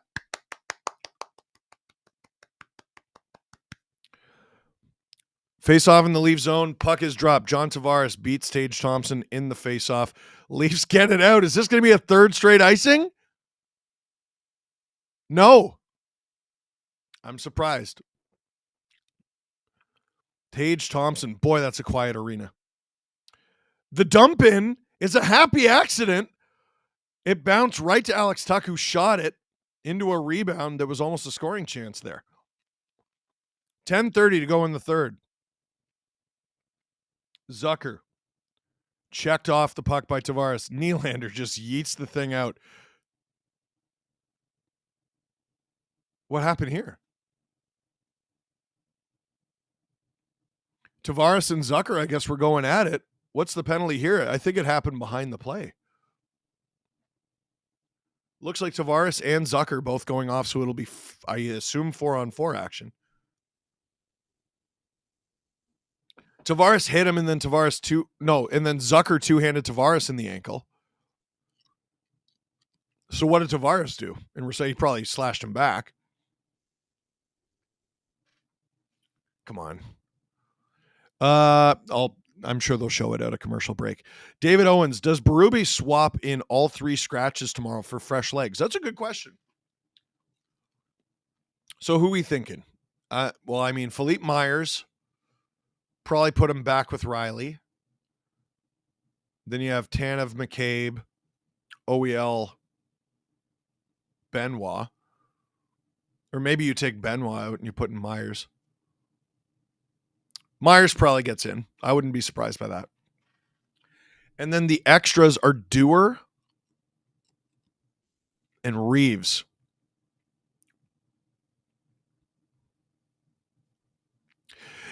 I would take out Kampf. I don't think you can split up the third line the way they're playing.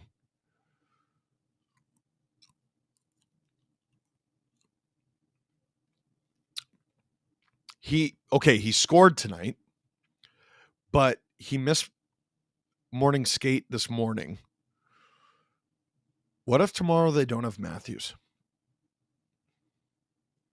Get him a rest. Just throwing it out there.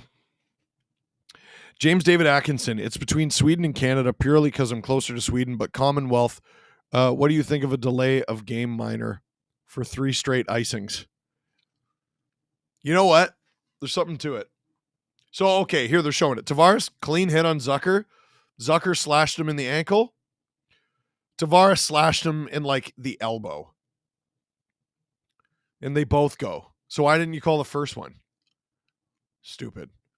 Sabres win the face-off. 4-on-4 action, which I think 4-on-4 action favors offense, and the Sabres are trailing. They scored a 4-on-4 goal this game. So even though both guys go, to me, this is advantage Sabres. Robert Bett, I think Berube is changing lines up to see what he has if he needs them later instead of waiting until the playoffs when it's too late. Of course. He's also the new coach. He just got here. So he's trying to figure out what he has. Marner with it in the Leaf zone.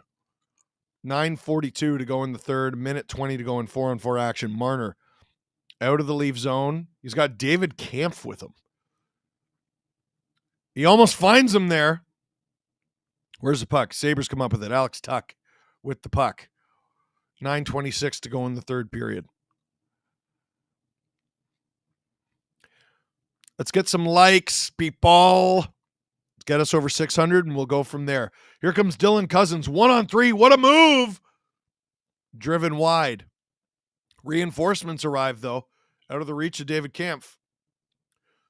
Peterka can't handle it. Sabres have it. Wide of the Leafs net. Thank you to the Masked Wonder. Gifting 10 STPM memberships. You beauty. Peterka. Whoop. Pass blocked. I believe that's by David Kampf. Nylander tries to feather it to OEL, who for some reason was leading the rush. Did not work. Dahlin. Shot and stopped by Murray. 8:35 to go in the third period. 10 seconds going 4-on-4 action. Nylander with it. 1-on-2. Curls back. Drops it for McCabe. Shot. I didn't see where that went, but it went into the corner after. Nylander. Pancaked. Here come the Sabres. 5-on-5 action resumes. Samuelson. Oh, Sabres score. Owen Power diving with 8:04 remaining in the third, and the Sabres pulled it within 2.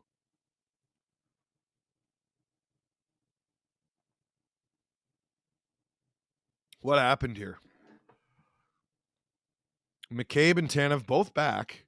The Sabres overwhelmed the Leafs in front. Nyes out there, Domi out there. No forward support.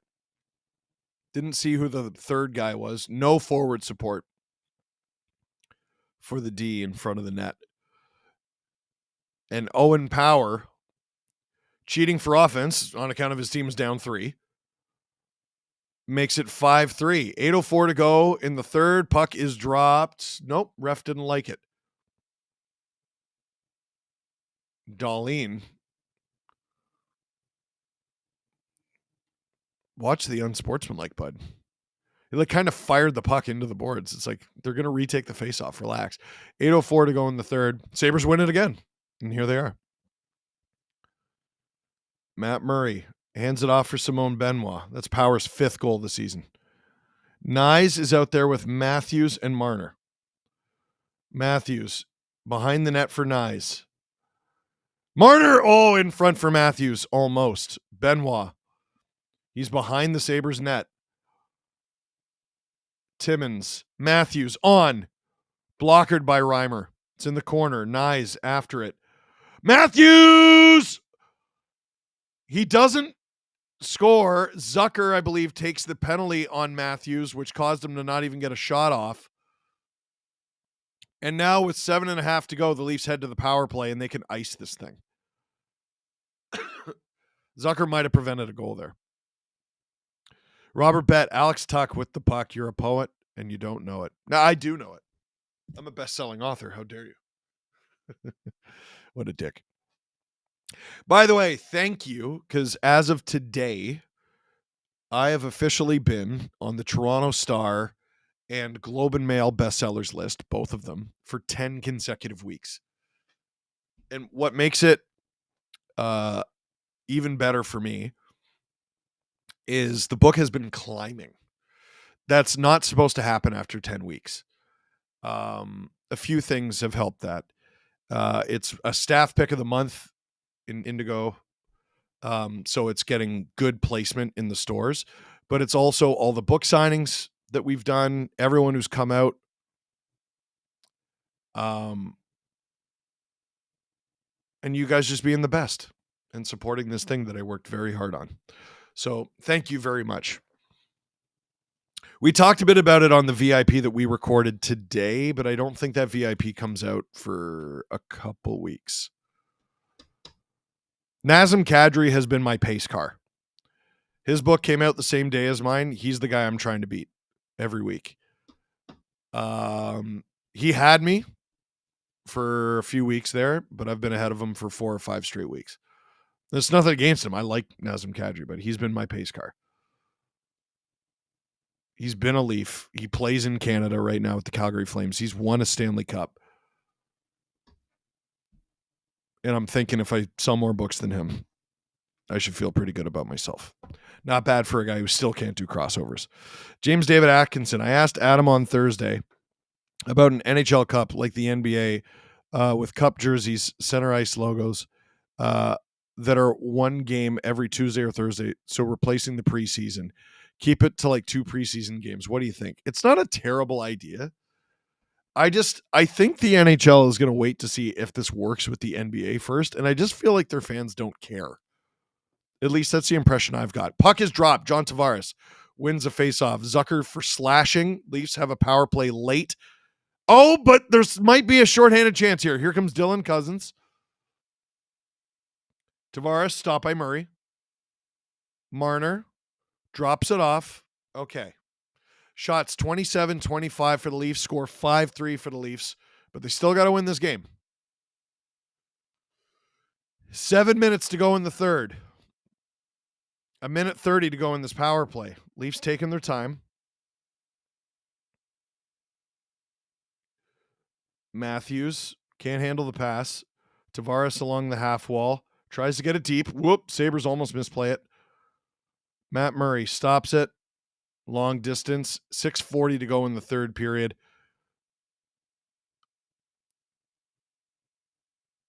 Oh, nice move from Marner. He gets the zone entry to Nylander. Matthews. Marner on. Doesn't make its way on. Matthews fighting for it. Can't get it. Sabres almost clear. Nylander stops it. To Marner. Down low to Matthews. Oh, Matthews is decked in the back by Gilbert. And Matthews has got a...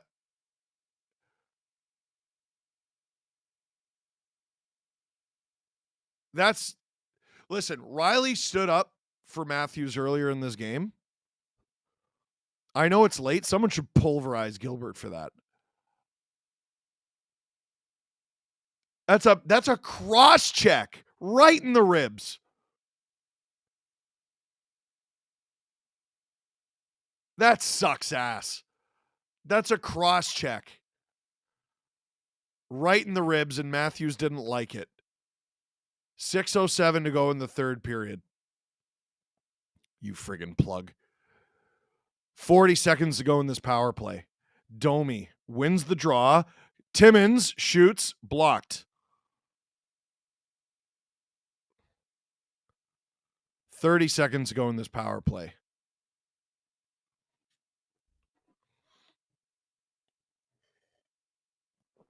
Listen, at least when Jamie Benn does it, it's a cross check from a good player.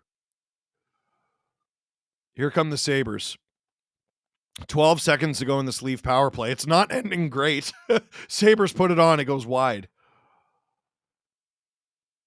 Sabres fire it back into their own zone. Power play is done. The Sabres have 5 minutes and 26 seconds to get 2 goals to tie this up. Ooh, Jake McCabe lined up Owen Power, and he didn't get the hit, but I think he's trying to send a message.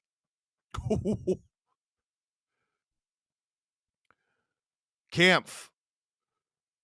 This is interesting. What are the Leafs going for here? This is Kampf with Robertson and McMahon. I guess Domi was just out there with the power play. Kampf, good job. Gets it into the offensive zone. McMahon, shot! High and wide. Puck into the neutral zone, into the Leaf zone. They control it. 4:45 to go in the third period. Pickleball Pat says, got book on Audible, Steve. Love it. Thank you. You are lovely. Tanev dumps it. Nyes after it. Matthews back out there, by the way. No worse for wear. So was Marner. Tanev with OEL. Sabres on. Blockered away by Murray. Sabres with it. Matthews looking for a route out of his zone. Nyes was just kind of standing there. That's not great. Samuelson handling it in his own zone. 4 minutes to go in the third. Watch for Reimer here. Down 2. Got to think the Sabres could pull him any minute now. Any second now. Any minute now. You might run out of minutes. Sabres gain the zone. Sabres. In front. We don't like this. No. Power puts it on. Deflected wide. Timmins is after it. Can't get it. Sabres at the point. It's Power. Dahlin. Power scores. What a shot from Owen Power. Leafs were up 5-1, dude. 3:26 to go in the third.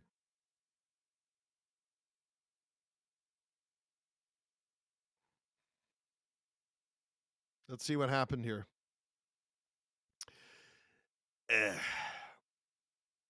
It's a good shot. It's a good shot. I don't like Murray's movement. I don't like how deep he is in his net. The Leafs might be reviewing this here. Or are the Leafs taking a timeout? Are they challenging for offside? The Leafs are definitely looking at it.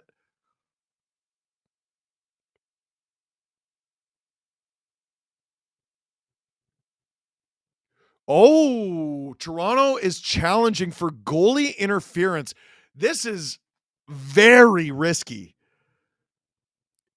The Leafs are very good at offside reviews. Goalie interference, this could go either way.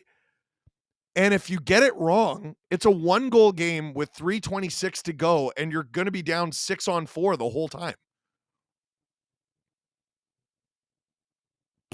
This is an enormous risk. I mean, obviously, if you get it right, you're up 2 goals. But, oh boy. Oh boy. Sean Andrus Oak, I think you should start giving the Jesse Blake Sports Report a shout out in videos and streams. Grab people. Dalton Fitzpatrick. Hayden, can you please remind me of Dalton's question? Any advice for aspiring writers? We'll do that after the game.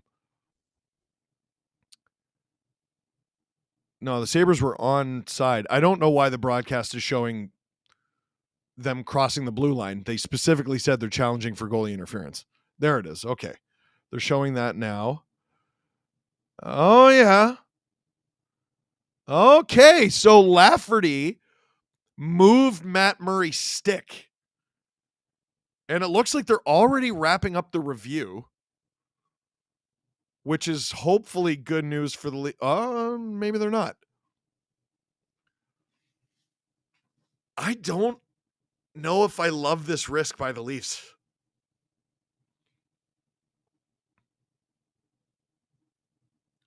Murray is way too deep in his net. Oh, here's the call.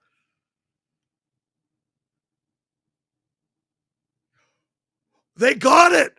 There was goalie interference. I tell you what, the Leafs were the Leafs were up 5-1. After that successful challenge, it's still 5-3. There has been 2 disallowed goals tonight. Ooh. I got to tell you, whoever on the Leafs bench or on their video team made the call to review that, grandes huevos. Now you're up 2 with 3:26 to go in the third. We're in commercial break. Now you're up 2 with 3:26 to go in the third. That's a great position to be in.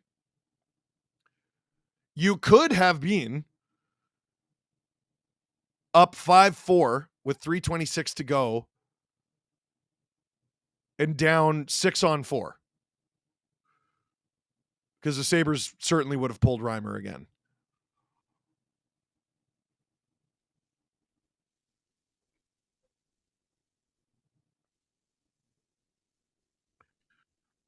So Hayden is sending me a very similar call from the Minnesota-Florida game. So I guess this was yesterday? And the refs called that goalie interference. Yeah, Bobrovsky, he flops. Yeah, he definitely flops. I'm not going to lie. To me, that on Bobrovsky is more goalie interference than what the Sabres just did. They're still both pretty soft. What happened to my sport? This isn't the sport I grew up with. This isn't exactly the way it was when I was 12 years old, so I hate it. I turn into Will Arnett when I get sick. Like, I just love my voice, and all I want to do is hear myself talk. Should I just start reading BoJack Horseman lines? Leafs win the faceoff just outside of their own zone. I don't know how much time is left because the score bug is not on the screen. 3:20 to go in the third period. Leafs play the puck down the ice. Reimer has it. Leafs back up 2 goals.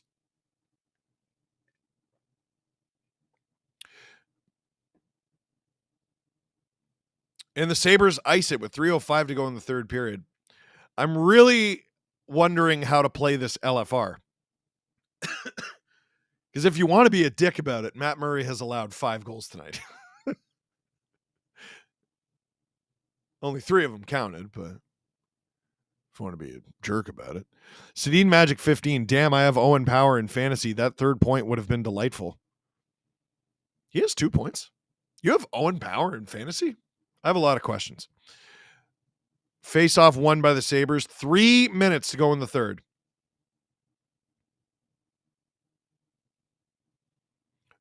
Matt Nyes does a good job getting it deep into the Sabres zone, killing precious seconds. 2:45 to go in the third period. Reimer still in the Sabres net. Owen Power, he's been so good. Gives it to Dahlin, who shoots. That one's deflected wide. 2:30 to go in the third.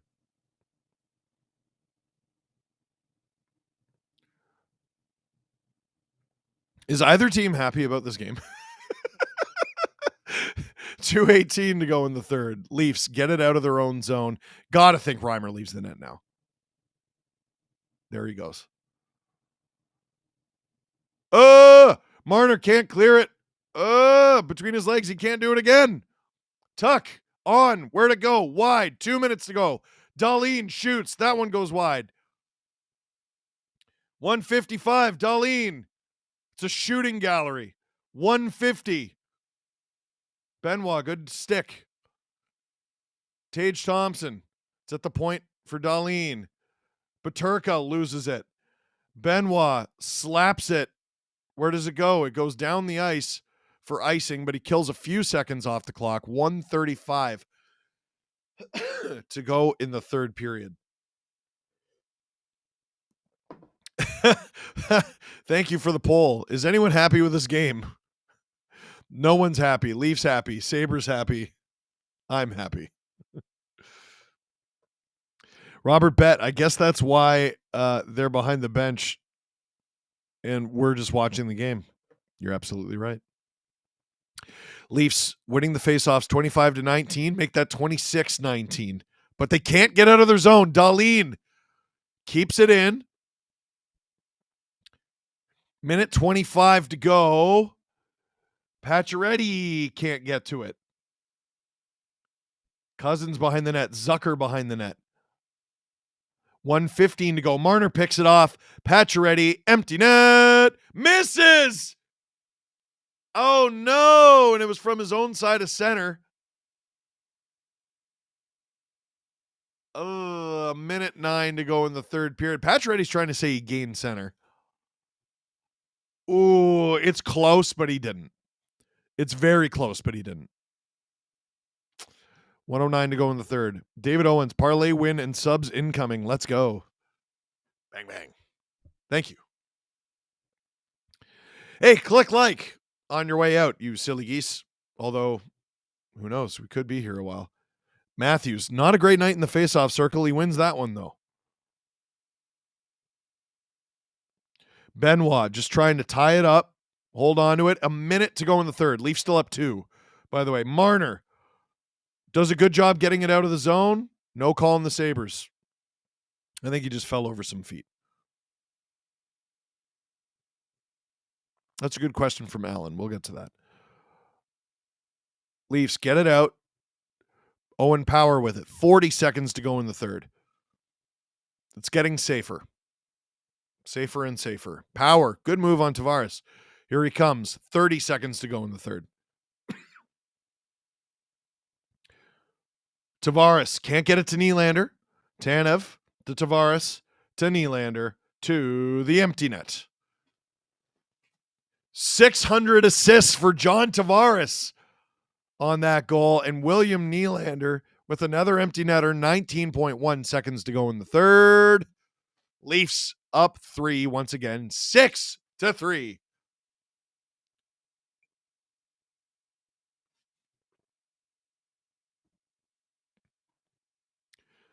Tavares could have scored that. Yeah, William Nylander with the smile. Yeah, he knew. He knew. David Owens gifted 10 SDPN memberships. If you got a membership because of David Owens, say thank you.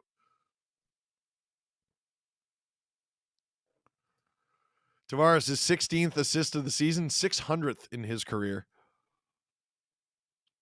By the way, the next goal Tavares scores will make him just the 5th player to ever score 200 goals with 2 different teams. And the Leafs win! Matt Murray picks up his first NHL win in over 600 days. He beat Florida in March of 2022. Is that what they said? Wow. Paula Bellin. By the way, Laine scored another power play goal. Hilarious. Aster J, it took you guys talking about it on the podcast, but the Habs just eclipsed 30 shots. That's hilarious. Sam Greenwood, welcome to SDP VIP, buddy. Sedin Magic, Power has a goal and an assist. Yes, I have him. The free agency in this particular league sucks. Luna also pointing out Montreal has more than 30 shots tonight for once. This is the first time all season. Hilarious. Paul S, I'm not going to blame Matt Murray for this because it's his first NHL game since April 2023. It was actually March. It was even further.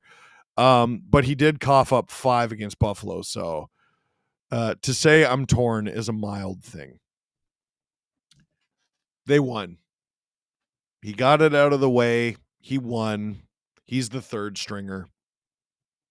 Leafs have a bunch of back-to-backs. They have a back-to-back every week in December. Good enough.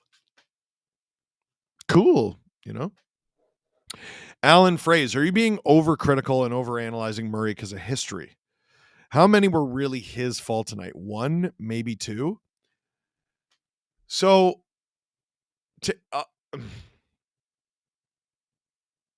yes, I do think you're correct. We are over analyzing Matt Murray because he's Matt Murray. That being said, like, let's say 2 were his fault. That's a lot.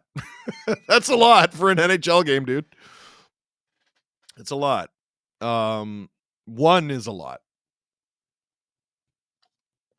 2 is a lot. Tony Lee, Tavares wants to save the goal for the Islanders tomorrow night. Ooh. Robert Bet, Murray, not bad for not playing in the NHL for almost 2 years. I mean, the Leafs have had worse goaltending performances this season, and they lost.